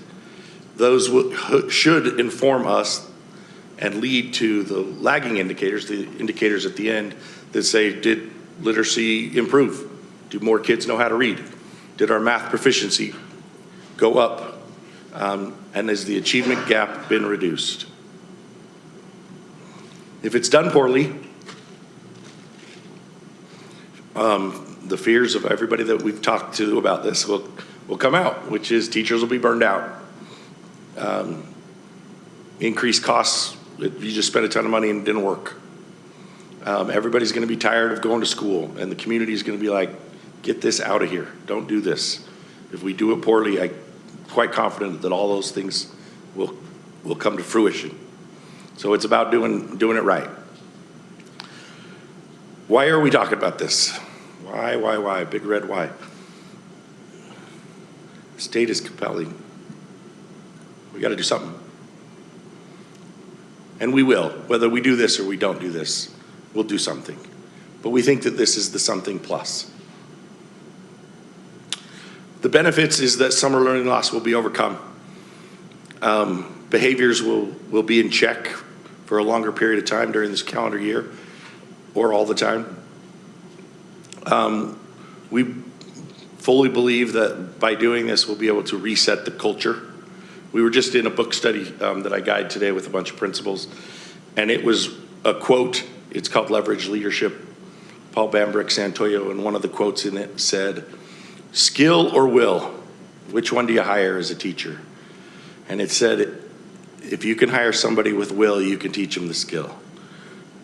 And there's a balance to that, of course, but man, if you can get everybody on the team believing that kids can learn and that they have the capacity to learn, to get them to learn, you save 5 years of school improvement effort for the best principal.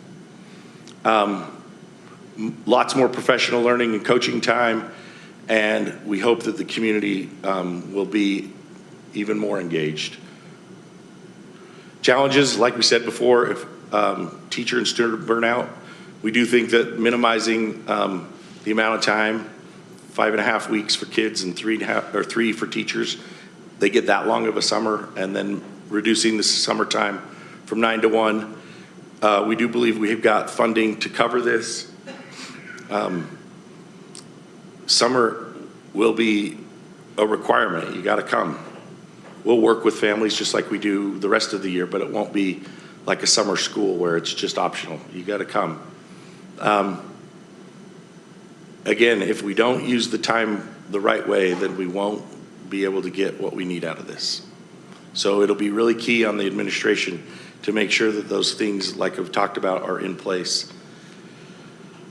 That is my presentation. Do you have any questions?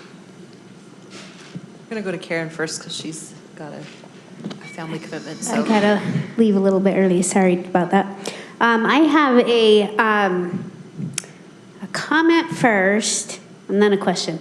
So comment is, I appreciate us looking, when we have a school that's struggling and is hitting turnaround status at the federal level, I really do appreciate us looking and thinking out of the box and, how can we do things? Because obviously status quo is not working, right? The data's not moving.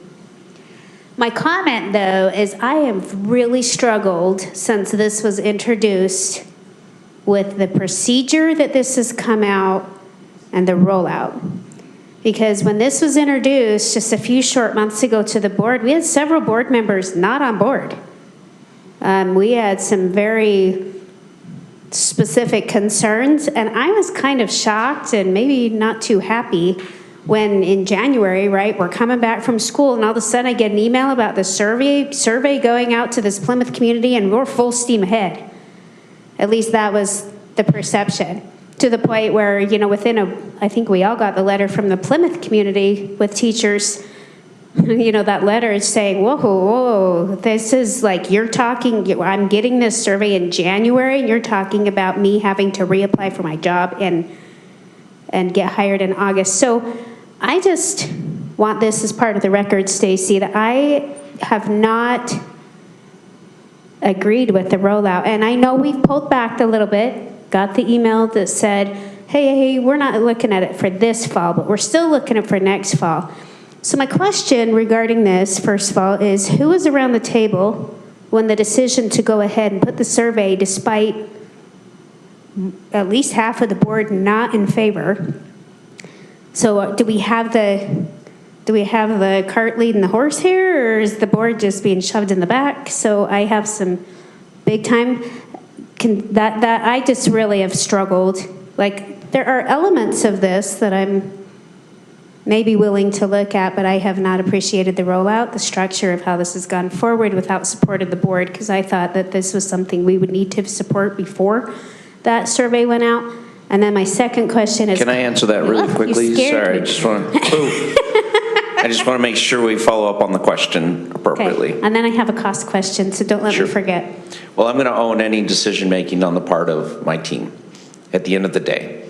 And I think ultimately we needed the information from our community, and I asked them to survey the community to see where the community was at in terms of the proposal that we had provided at that point in time already. So the idea and the concept was not to negate the concerns from the board. It was to see what the information, the rollout that we had at that point in time, what the interest level was from the community. And as you can see from the results as we've expressed today, we had half of the community ready to go.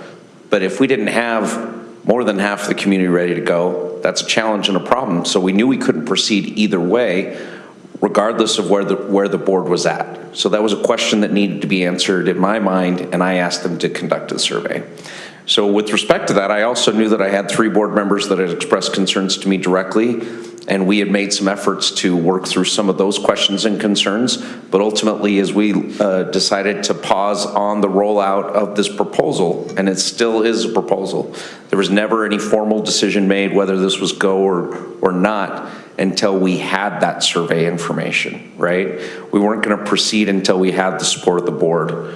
I expressed that multiple times to our meetings. We have to have the board behind us on this, so let's go see what the community feels about it, because I know some of the concerns were directly related to questions from the community itself. So I'll own that, and I'm happy to do so and take responsibility for that. But at the same time, I didn't want to come back to the board without good information from the community. I want to give a shout out to the team that helped put the survey together and the employees at the school. What was our response rate at the end of the day?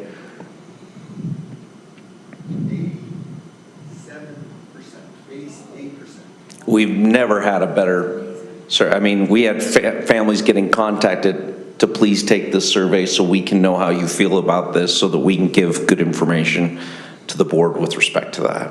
So if there's a question about timing or rollout, I apologize. The idea was, let's look on some solutions, let's brainstorm this, let's see what the community thinks about it, and let's see if it's even feasible. With respect to our teachers, with due respect to our teachers, I heard some of those same concerns, I got the same letter. I think it's important to understand that we generally don't make reconfiguration or reconstitution decisions like this until about this time of year prior to the surplus situation. We obviously wouldn't be able to ascertain that last fall, whether a reconstitution was necessary or how that would play a role as part of this proposal or not. So when we reconstituted previous school, it was about this time of year that we made those notifications and started having those meetings with staff. So again, I do appreciate their questions and concerns. With all due respect, I empathize with the concern, but again, we we went through that survey process to make sure we could understand what the outstanding concerns were, what we needed to do a better job in terms of a rollout before we could even make a decision on whether this was something we wanted to do. And obviously, having the board's support was critical on that. And we know we're not there yet, so we're not moving forward. We haven't made a decision yet. Okay. Second question. I'm not 100% satisfied with that answer, by the way, because to me, why are you doing a survey to even get that community on high alert if you know you don't have board support for the program, regardless of the campus? That's really at the crux of my question, but I'll move on. So you mentioned cost and Title I funds. Can you tell me if this will dilute any Title I funds that are currently coming to any of my schools in my precinct by doing this? Yeah, every carryover, every set aside does that. The district never gets more money than what it gets, and it gets based off of the poverty within the zip codes in our community. And then we deliver that after a set aside to the schools based on a PPA. And that per pupil allocation is determined by the amount of poverty in that school. And so there are some schools that have a PPA of $1,000 and some schools that have a PPA of down as low as $500.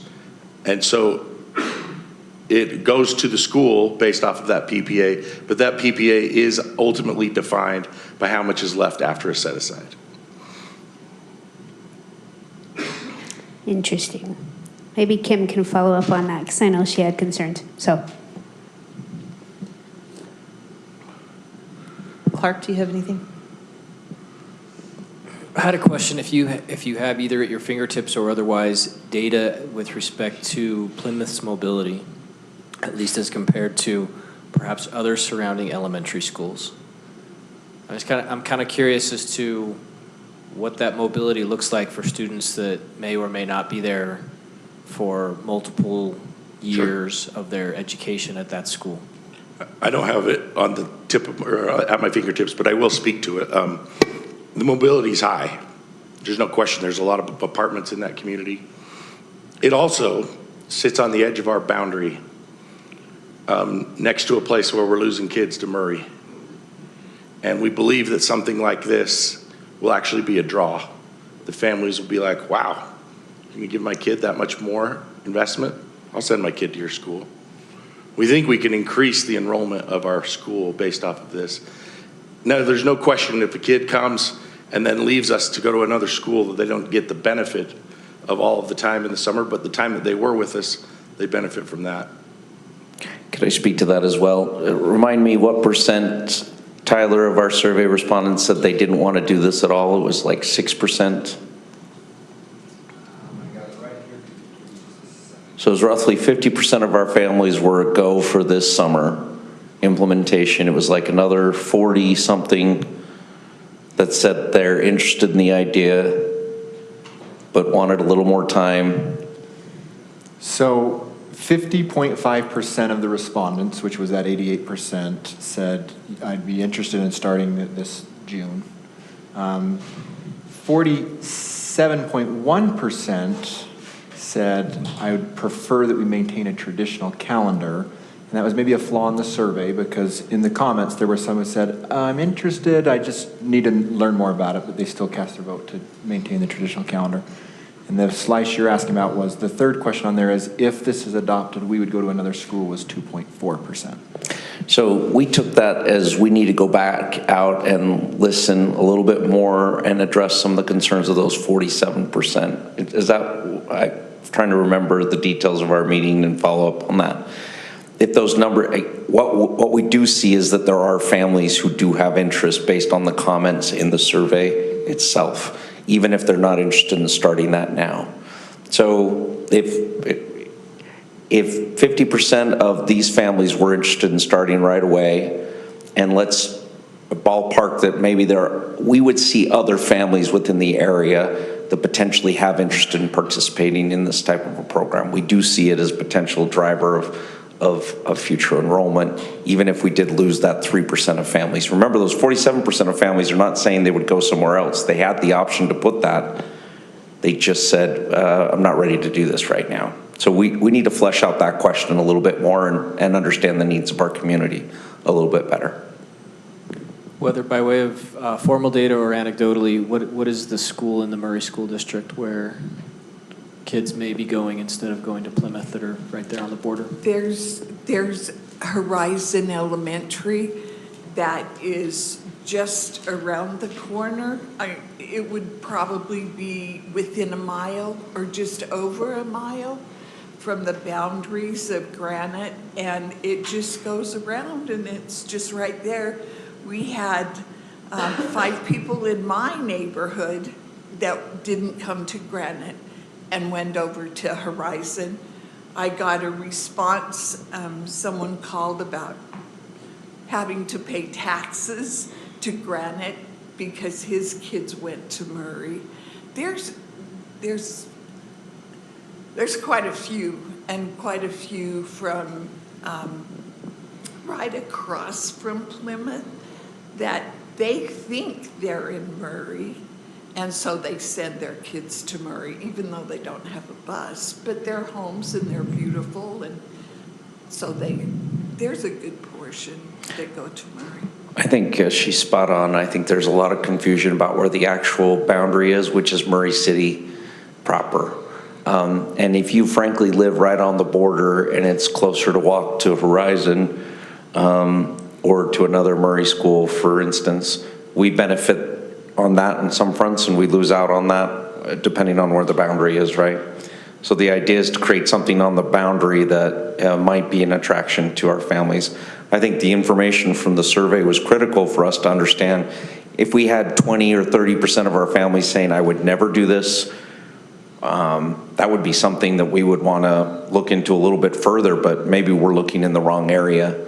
I think the critical thing that we were looking at was when we were potentially looking at sites for doing this pilot, because this wasn't the only school that we had a concern with, is fair to say. But we also were looking for an impoverished school that had a lower rate of high mobility, if that makes sense, compared to, like, for instance, Redwood Elementary, which has like an 80% mobility rate. So it is much lower in contrast to some of our higher poverty schools, but still overall is still high, if that makes sense. Has there been any, this is my last question and I'll defer.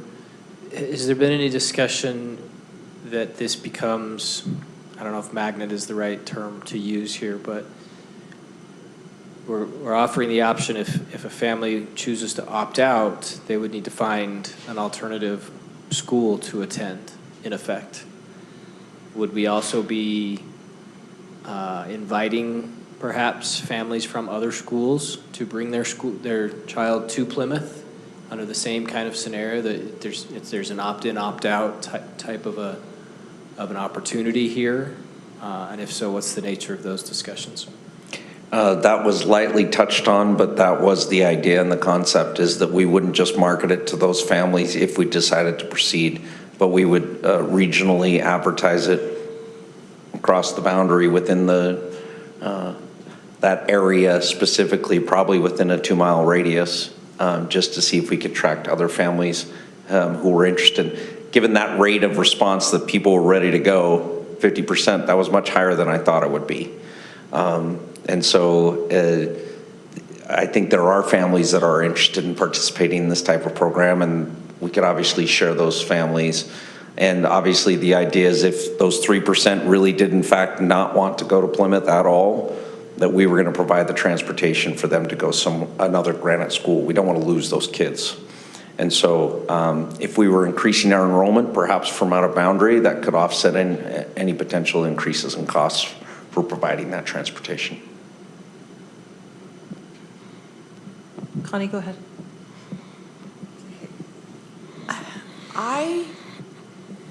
My first disappointment was that this is a brand new principal, first year, that data has to be old, and we didn't have the best principal there for probably at least 4 years. So how much does that data contribute to a former principal? And that concerns me. This is a first-year principal. Give her a chance. See what can be done. I think that we've seen principals in the past come to Lowe schools, and they make remarkable gain. And that saddened me to have the district come in and say, this is what we want to do, and present it the way that it was. I know that the people who answered those surveys were contacted directly by parents and those that were in favor of this. So those results of, well, I really want that like it is, I just don't think it's a fair question as to who asked them the survey. The way it was presented in the open meeting was not fair. It just broke my heart. It was like, okay, this is what we're going to do from the district, and we want you to go out and tell everyone that this is what's going to happen. No, that isn't how it has to be. So it's been very hard for me to even consider, mainly because this is a first-year principal. Please let them have a chance to improve. I know the area, it is, many migrants are in that. Of course they're going to be more difficult to teach, but let's help them, and just give them a chance. I am not for it at all. I'm sorry you had some frustrations there. I was not at the meeting where it was presented, but we did have multiple district staff there, and the idea was always, this is a proposal, what do you think about it? So if that was misrepresented or misunderstood in any way, I regret that. I know that when the staff was reaching out to get participants in the surveys, they were just asking these questions as they were presented to you tonight. So. Okay. I want to be clear too that we very specifically asked Megan to come to the school location, not knowing this was something that we were going to think about doing, but we didn't roll it out to the community until we had her blessing. So this was something she actually expressed interest in. We said, what do you think about this idea? How do you think your community, how your staff would respond? So we would not have taken it that far if she hadn't also. Do you want to detail that, Tyler?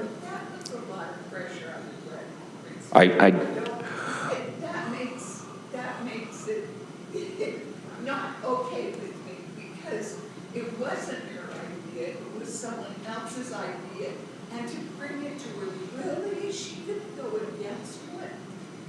I want to be clear, she absolutely could have. And I'll let Tyler explain further, because he's the one who had that conversation with her. Yes, and Megan was actually one of my teachers at Armstrong, so I've got a great history with her, and she's very, very capable. And although this was her first year at that school, she's an experienced principal, experience in elementary and experience in junior high school. And I would say, I think you bring a very valid point, because if you have the chief of staff and assistant superintendent coming and saying, what do you think of this idea? Obviously, it feels kind of compelling. Megan, somebody of all of our admin out there, I'd say, would have no problem telling us no. That being said, I don't want to minimize that was very difficult for her to grasp and feel comfortable with initially. She says, here are my hesitations. I've got to take some time and think about it. And I was very impressed with, she came back with suggestions and tweaks that were, I think, and correct me if I'm wrong on this, Dr. Nerden, but far better than the original brainstorm to it. I was at the meeting that night, and my impression was different than what was summarized here. That group there was actually probably a majority not in favor of it. It wouldn't have been the group to say, hey, we're interested in doing this, go out and get everybody on board, because the very group in that room was understandably the group that came because they had concerns about it. And I mean, one of the lines, I think Mitch said this to the group there, is the bottom line is we are only right now trying to gauge what kind of interest is out there amongst the community. Well, and I'm gonna acknowledge that, you know, when you're presenting, we were up there presenting, it's very, very different to know how is it being received. Like I talked about with the slip thing, when I recorded myself, I sounded different than I thought I sounded. But we were very intentional in saying, there's nothing to lose right now. What we'd like to find out from this community to know if this is something to keep investigating is what kind of interest is there. So people might not have taken us on the face value of that and felt like we were trying to push one way or another. Just me being sincere to this group, I didn't feel like I was pushing one way or another. I was genuinely wanting to make sure we were clear on the information of what options are being considered and find out what does this community think. But I recognize that my perspective is only one at that meeting, so.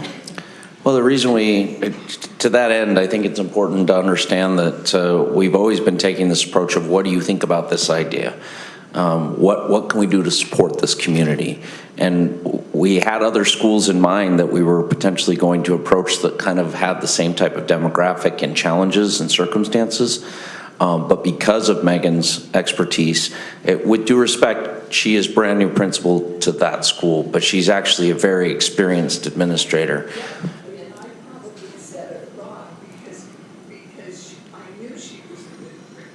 Yeah. And that's why I say, why not give her a chance? Yeah. Could I speak? Regular. Could I speak to that comment? And I can totally understand why it feels like this, but it's kind of being presented like extended calendar is a punishment. And it is not. It is meant to be an added benefit. And Megan is responsible to turn that school around, to make massive improvement. And we continue to try, to give her every resource we can to support her. That's it.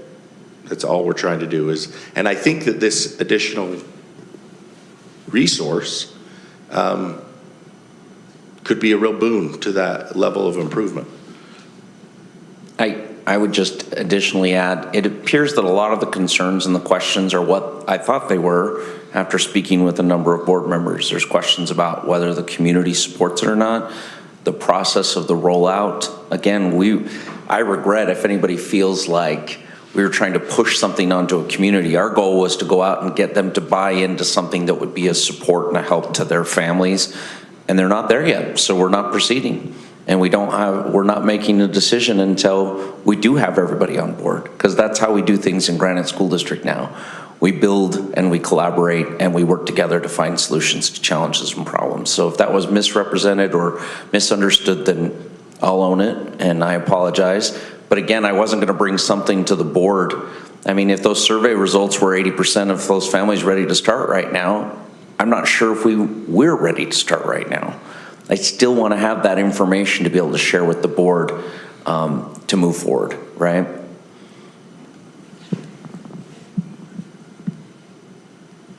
Go ahead, Kim. Thanks, and just to run right on your last comment, that is kind of what I have wondered, what it's felt like the communication has been, is that if it had been 80% as your goal, that our conversation right now would be very different, that we would be looking to start this summer. And that the only thing that slowed us down is the survey results. And I think that's where Karen was coming from. Because that's how I felt too, is that we were just going to move forward, that it was, administrative decision, and that if that survey had been different, we would be planning this summer. Just following up on that comment. So Could I speak to that? Mm-hmm. I think Tyler and Mitch and everybody else who were in those meetings know that I wasn't going to proceed without support from the board. Can I just support Ben here? There's no question that Ben's not going to allow us to move forward with anything or lead us and guide us towards anything that the board is not 100% on board with. Having said that, the data is what is necessary in order for us to have a real meaningful conversation. And I did have board members asking me where the community is at on this, whether they were going to decide whether to support it or not. So that's why I felt compelled to, for many reasons, conduct a survey. I just want to make sure to be clear, like, it seems like you have a majority of board members here who felt like this was being rammed down a community's throat. And so whether that was the intention or not, if it wasn't the intention, then we need to work on the communication. So there needs to be an adjustment either way. And either it can be with the intention or the communication. But I think that there is an opportunity to improve on the next big initiative based on our experience with this. I agree with all that, which is why I apologized again if there was a misunderstanding. And again, I'm new at this, so I'm sorry. But I have a great team, and we knew how to push this forward in a way that helped us get a better understanding and feeling for the community, for our teachers, for Megan, and take those things into consideration so we could actually make a good recommendation to the board. So we'll get better at it. And on that point, yes, so thank you. I know we've talked about it, we've covered it. Hopefully better next time. I'm not going to belabor that point anymore. So I appreciate that you have addressed that concern. Do you have a comment as well, and then just a couple of hopefully quick questions? And I, again, agree with Karen. I do appreciate that we're trying to do something. As you said, the data is clear. We need to take some action.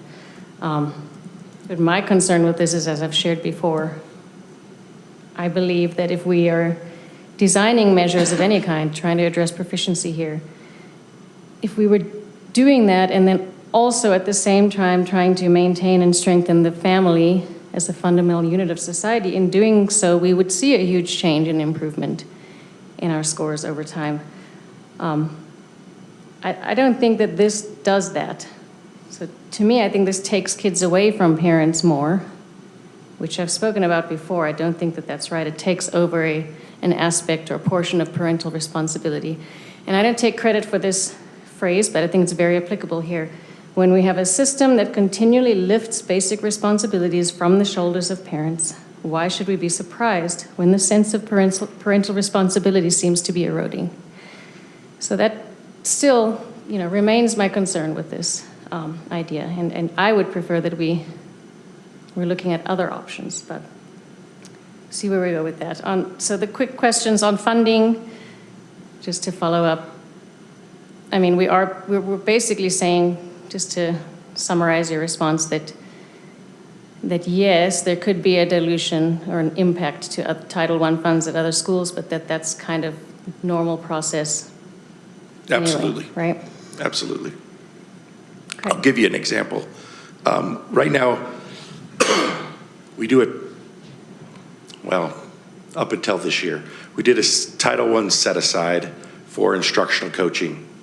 So we get our Title I money from the federal government, and then right off the top, we paid for all the coaches, which meant that some schools got less, and actually some schools got more than they would have if we just gave it to them and then told them they had to pay for their instructional coach.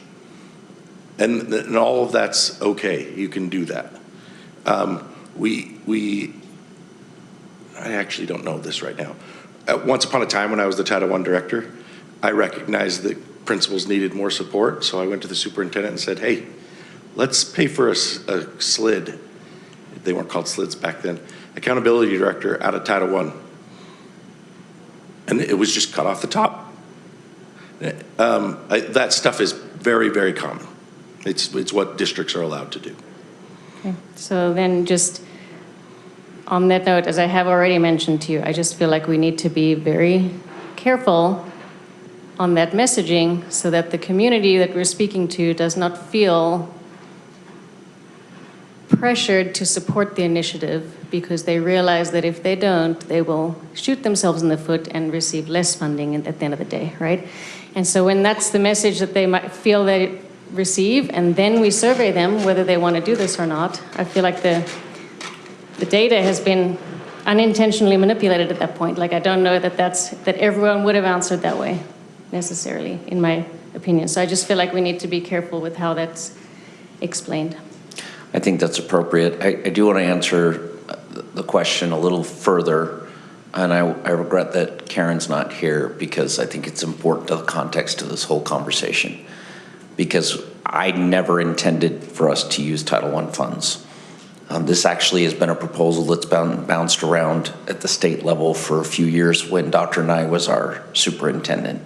We actually intended to implement this when Dr. Wilson was in the Title I position, and the school we had chosen got put into the study, the PAC study, and was invariably closed.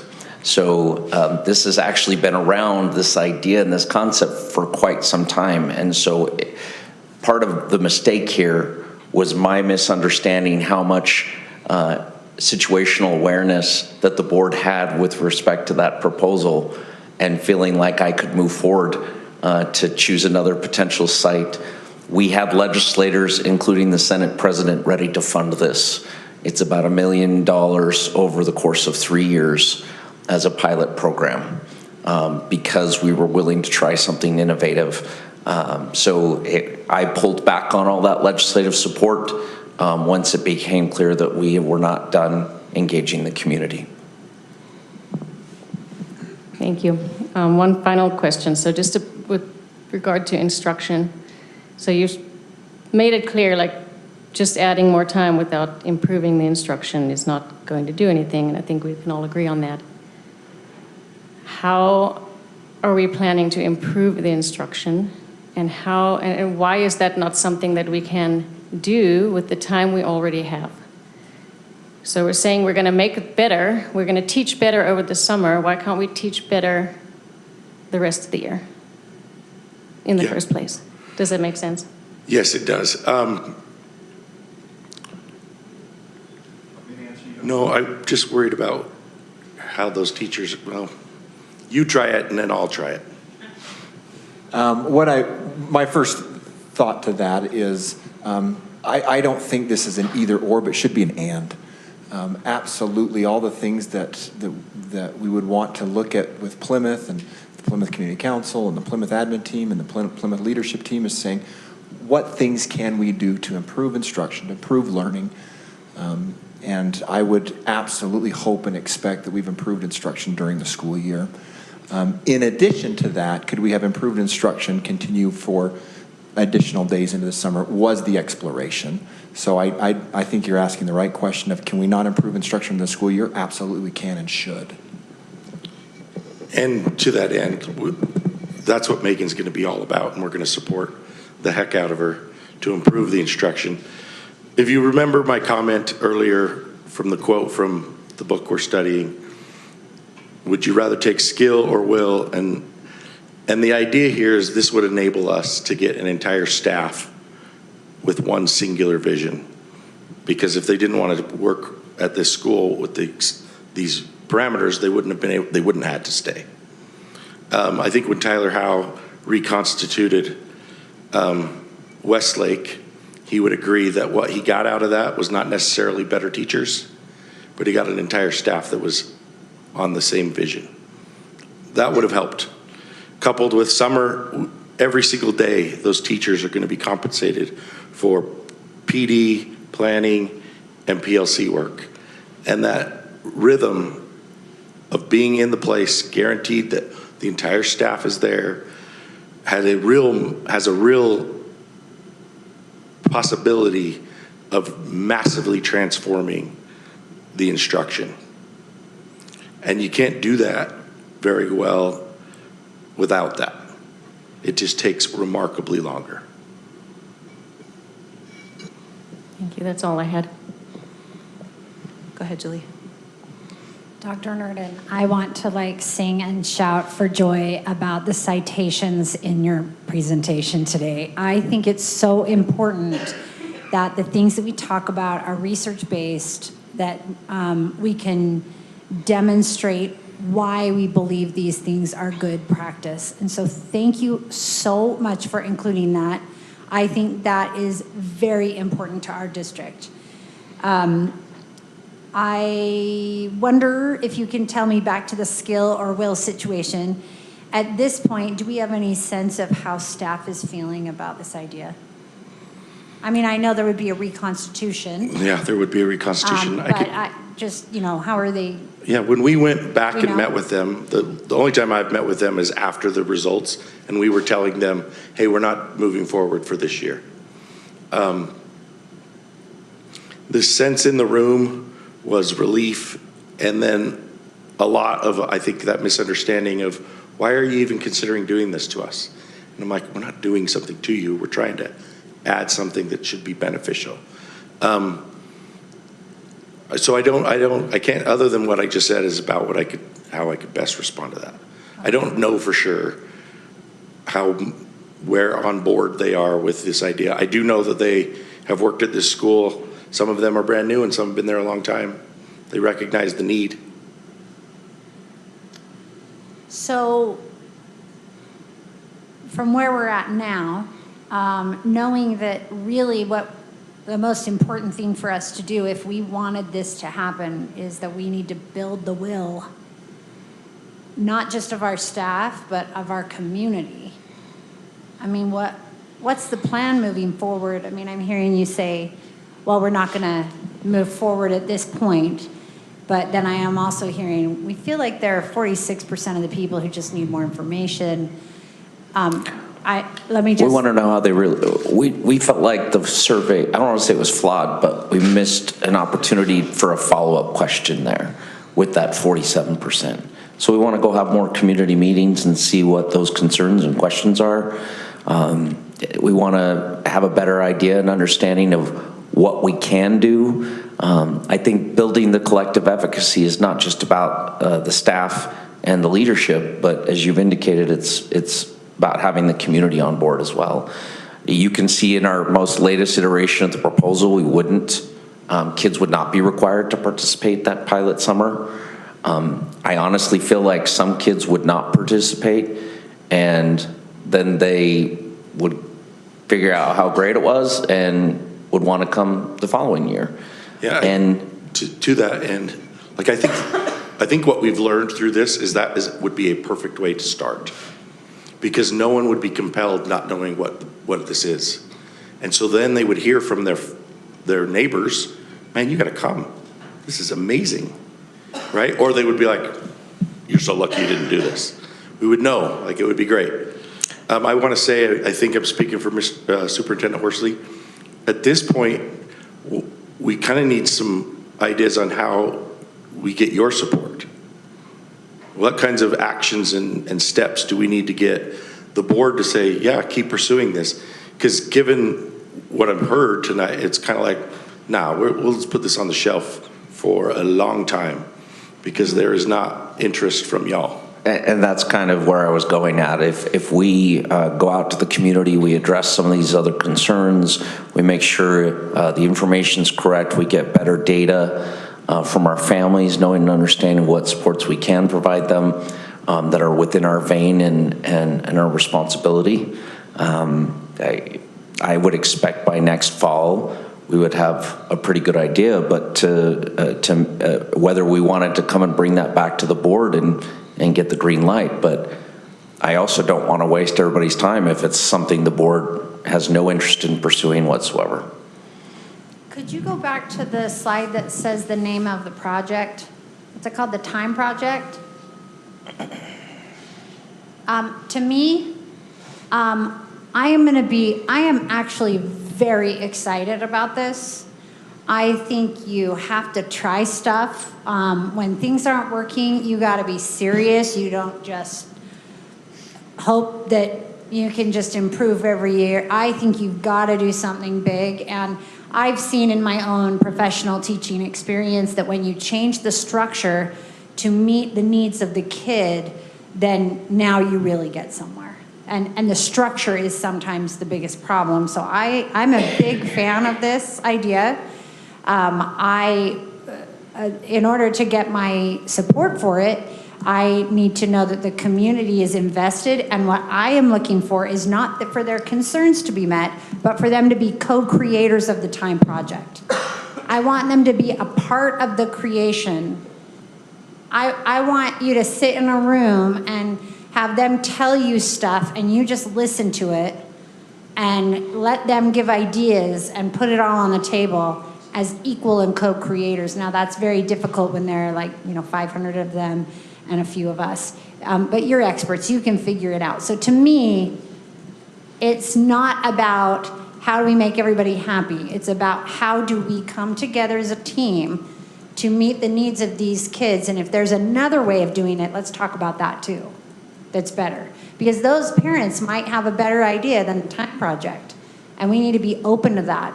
But what we need to do is sit down at the table and say, none of us is okay with the status quo. So what do we think needs to happen here? That's what I would like to see here, and I would like to see it work so that everybody was on board with a plan that was going to be innovative and big, and that was going to take some courage, and that was going to take some resources. I would love to see that. I did have one more question, and it's about the long-term implications. Like, do we have a vision of what the exit plan would be for this? I mean, is it something where we would say, yes, well, we kind of have a transient community, kids come in and out, and so at all times we're probably going to need this program in order to overcome the obstacles that kids who tend to live in this neighborhood see?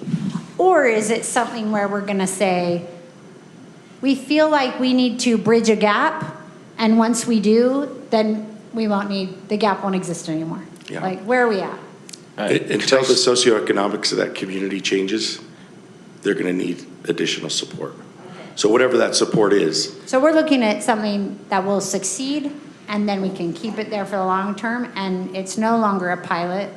It could be permanent and even expanded into other. And at that point, if we did see success from the data, the legislature would fund it. So, but I want to go back to one of Kim's concerns here. I think the goal here is we're not trying to take over for parents. I don't want that job. That's not my job. I have my own kids to worry about, and I don't know how good of a job I'm doing with them. The idea is how can we best provide foundational supports to these kids, still give them an opportunity to engage in the summer, and do so with the parent support in building a culture within those families in that community. And not just there, but everywhere of parents are engaged, their kids are successful. So how do we build all of those pieces up from the 5 components? And you saw in there, family engagement was one of them. This is not this should not be viewed as an opportunity to say, I'm sorry, parent, but you're doing a good enough job. This is us going, here's some things that can be, we're going to do these things with your kid if you'd like us to during the day. And here's some other things that you can do. You see that a lot in our family engagement strategies. And so that would be our primary goal and outcome. Am I misspeaking? Do you want to clarify other thoughts? I'll clarify too. I think that we have to be very careful, Kim, in defining what good parenting is for individual parents, because different parents will see good parenting as something different than another parent will, right? And like, I know a lot of the people in my neighborhood, good parenting is putting your kids in lots of programs where they can learn and grow. And then they see their kids really excel and they say, haha, good parenting. And so, I mean, it totally, and then somebody else says, no, good parenting is lots of time at home, being with the family, developing relationships. So I think back to like that parents' rights idea that we got to make sure we're not defining good parenting for anybody. But at the same time, if we impose a calendar on them, we're telling them what kind of parenting they can do. So I also see that side of it. I see what you're saying, Kim, and I can appreciate it. I used to represent this area, and I think we've got some families that are capable and have the ability to spend that time with their kids during the summer, but I think there's also a lot of families we have to recognize that both parents are working, and so them having quality time with their family during the summer is not happening anyway. And so we have kids who are spending time in daycare, and I don't know what the educational opportunities that they have there are, but and I'm not suggesting that this is a daycare, but this is something that's better. This is something that they'll be getting education. And to me, that's the difference, because we have a lot of families that are in that situation. We know no matter where you are, a lot of families can't afford a house unless both parents are working. And a lot of these families are working 2 or 3 jobs. Each parent is working 2 or 3 jobs. So I think we have to be sensitive to, like what Julie said, it looks different for every family. And if I can interrupt to say that, I mean, families who have their kids in daycare are also successful families. Yeah, so this is an opportunity to extend that learning and to see that. I appreciate hearing everybody else's concerns, and I guess I'm a little bit more on the I'm excited for the what this could be. I did have this talk with Dr. Nye. I said, we have to think outside the box. We've got to start thinking outside the box, because the same old isn't working. We have this results right here, the test results. We know if we're just going to continue to do the same thing, and I appreciate what you're saying, that we need to improve teaching. That absolutely. We're going to continue to work on that, but that isn't moving the needle drastically for some of these places and some of these schools. So how do we think outside the box? What do we do differently? And looking at educational models around the world, what works and what doesn't? We're very different as far as a developed country in our education model. What can we do to help move the needle? So I appreciate that we're thinking outside the box and coming up with something that is different. I agree. Let's make sure that we are including families in this conversation, because maybe there is something that they come up with. Excuse me, the concerns that I have, this is just a question, and I don't know if Leslie knows this or Mitch or who it is that would know this, but when is the testing window for our elementary kiddos? Do you guys know? Testing window is usually the last part of April, first part of May. Because I thought it extended all the way through June for some of the year-round schools, or for some of the schools that get out a little bit later. It was my understanding that it extended through the first week of June, at least before. I don't know. Maybe you don't know that off the top of your head. The reason why I asked that is because if it does extend that far, I guess I'm wondering why we wouldn't just extend the school year, why we wouldn't move their testing further out and front load them a little bit more.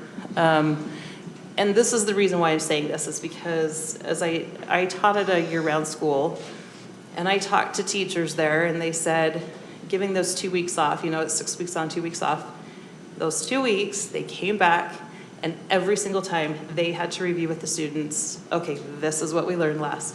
And so giving that 2 weeks off on that calendar, the way that you guys have it, to me, they're gonna come back, and they're going to be, okay, now we have to review, and they're gonna lose a week of review, and then the same thing happens. And I don't know if you can go back to that calendar. I don't know which page it is. The other concern I have is that we have, so summer break, you have the teachers coming back a week early in the summer, but they're going to miss all of that teacher development and anything that we offer with the district that first week in August, aren't they? No, they get to be there. Those blue ones are for the students. Okay. The TCDs and the LEGs behind it are for the teachers. So the teachers would still get that 7 days with their cohort, and they get the additional 5 in June. Okay. Because I get it that you want to give them that extra 5 just for the preparation and everything, but again, I guess I think why not match it up, go through like July 4th, give them the 4th through the 24th off, or give them July off and then come back in August and just have it start regular with them, and they just go a little extra. Is there a reason? Like, what is that part of the data that you guys looked at? What's the reason why we would give them 2 weeks off and allow them to have that slump before bringing them back? In our working through this with folks, it was determined that we thought, I'll say we thought, that it would be better for kids and for teachers to have still some pretty big breaks. I think, to your point, that students should probably be in school those last 2 weeks in July as well. And again, we're trying to balance, do we burn out teachers? Do we burn out the kids? There's a balance in there. If a teacher was compelled to do this, I wholly believe they would burn out in 5 minutes, like so fast. Absolutely. I agree. But if a teacher saw the benefit of this and said, heck yeah, I go work anyway all summer long, and you're going to pay me my hourly? Heck yeah, I want to do this. And you're going to make it easier for me to do my job? They're not hourly employees, though. Yeah, They're daily rate. you make a great point, Nicole. You make a great point. I think that they would, I think we'd get the teachers that wouldn't burn out. They would be excited to do it. I just want to say that, like, when I taught year-round, and I got paid all through the summer, and I was so glad because I was so bugged. What am I going to do all summer? Like, sit around and hang out? I want to work, and what I want to be doing is teaching kids, and I want to be teaching these kids, so I was so thrilled that I could teach all summer, and I did it for 8 years, and I didn't get burned out because I was seeing gains, right? That's what prevents burnout, is when you see success, honestly. And I agree with you, and I think that's why, though, we would reconstitute the staff, right, to make sure we had teachers that were really dedicated to that, because that is key. We also want to make sure that we have, I just want to remind everybody that if this is one of our, what are they called now? They're not turnaround schools. CSI. If this is one of our CSI boost schools, well, it's CSI, but by law, we have to do something. We're going to have to do something with them. And that might be reconstituting them anyway. But we have to follow the law, and we have to do something. So this is some of that something that might just work. And so I guess I see the vision. I see the vision. I feel like it's very important, though, for us to also have some money to be able to have specials there so that the kids are there the whole day. Either that or working with some partners, some good partners that can help us have the kids have, get some activity, PE, art, music, whatever it is, that they have some extra activities there to extend learning also, but to also make sure that this is not a burden on parents, because we don't want this to become a burden. We want it to be something that is beneficial in every way. Can I sneak in? Testing window 3/23 to 5/22.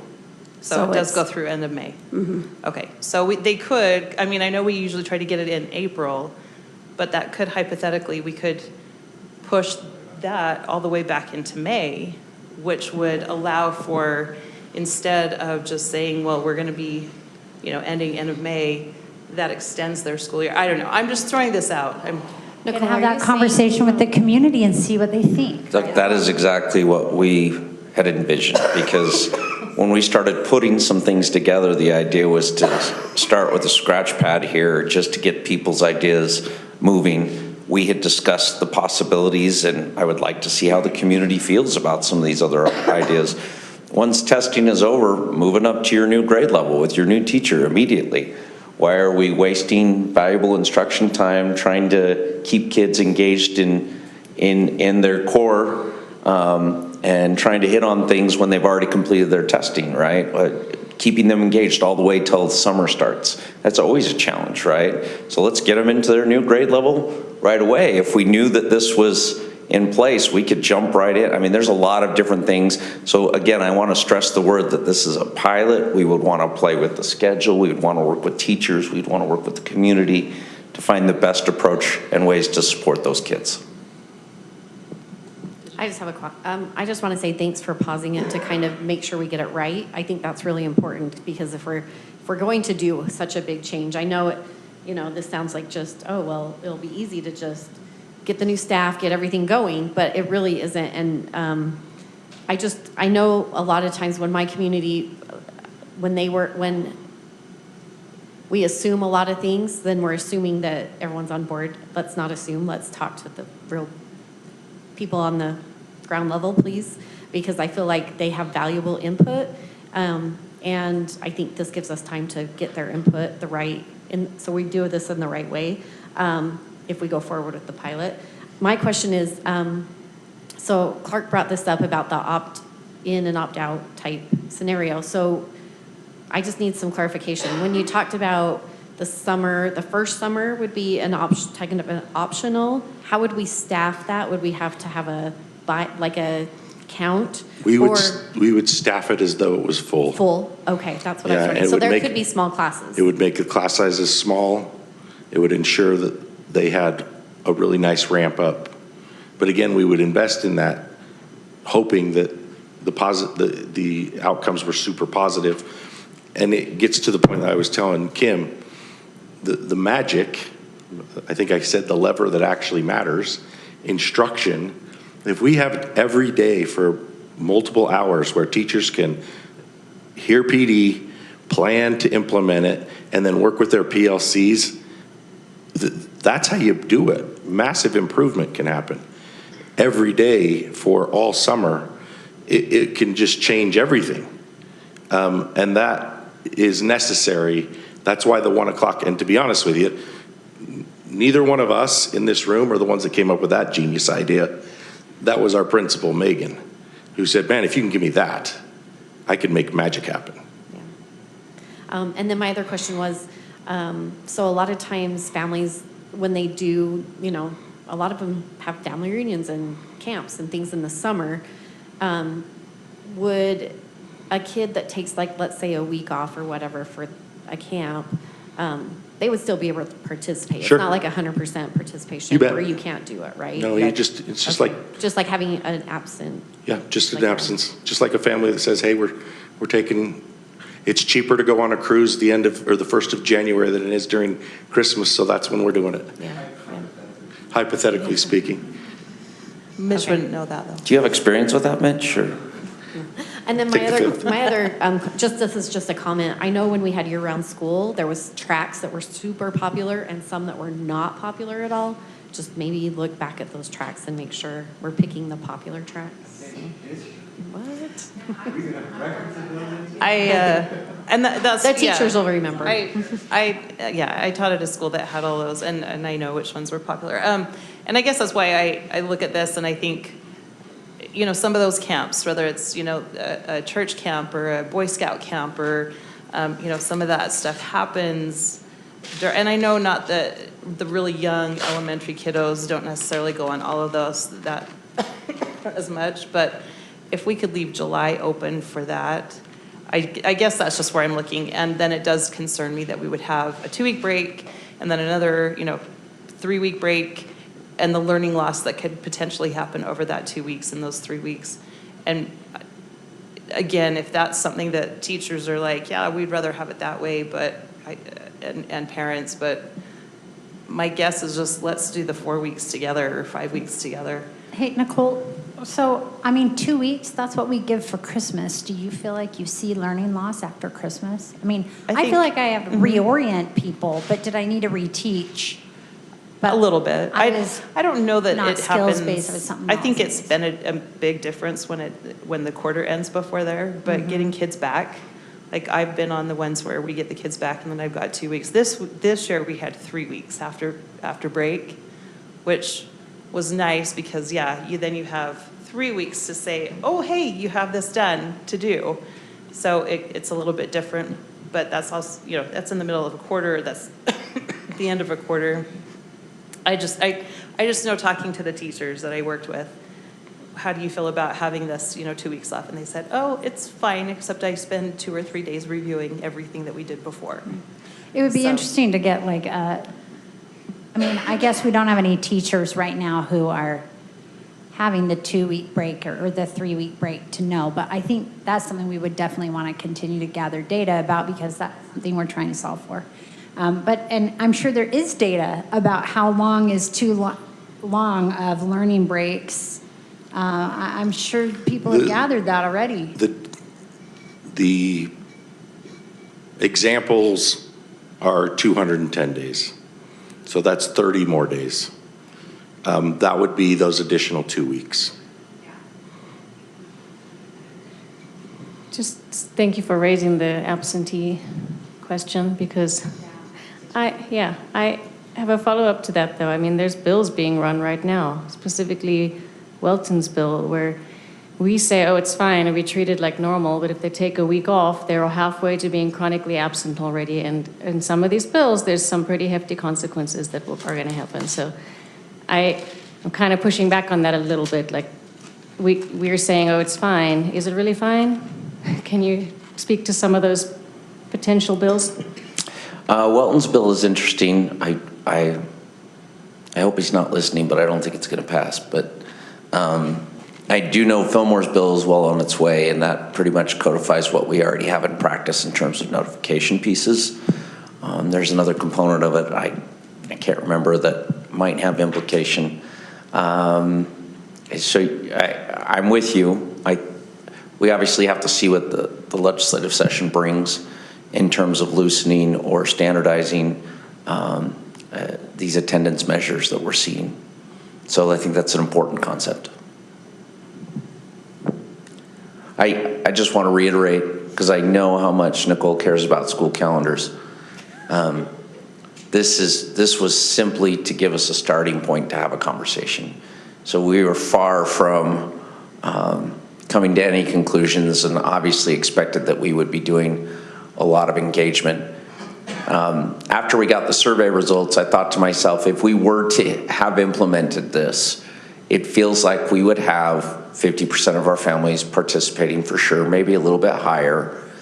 But I do think part of that buy-in, there's going to be some families who don't want to participate initially, and then do start to see the benefit of those other children are getting as a result, and then may want to participate in the subsequent year, and so on and so forth. So part of that buy-in is they're not necessarily opposed to the idea, but they might have a vacation, or they might have something already set up, which is was another rationale for not proceeding as well, because if it was November right now or October, we would have a much better idea to be able to give a timeline for something like this, and frankly, we just ran out of time. So can I speak a little bit to the? You might go, well, why did you decide to do it when you did it?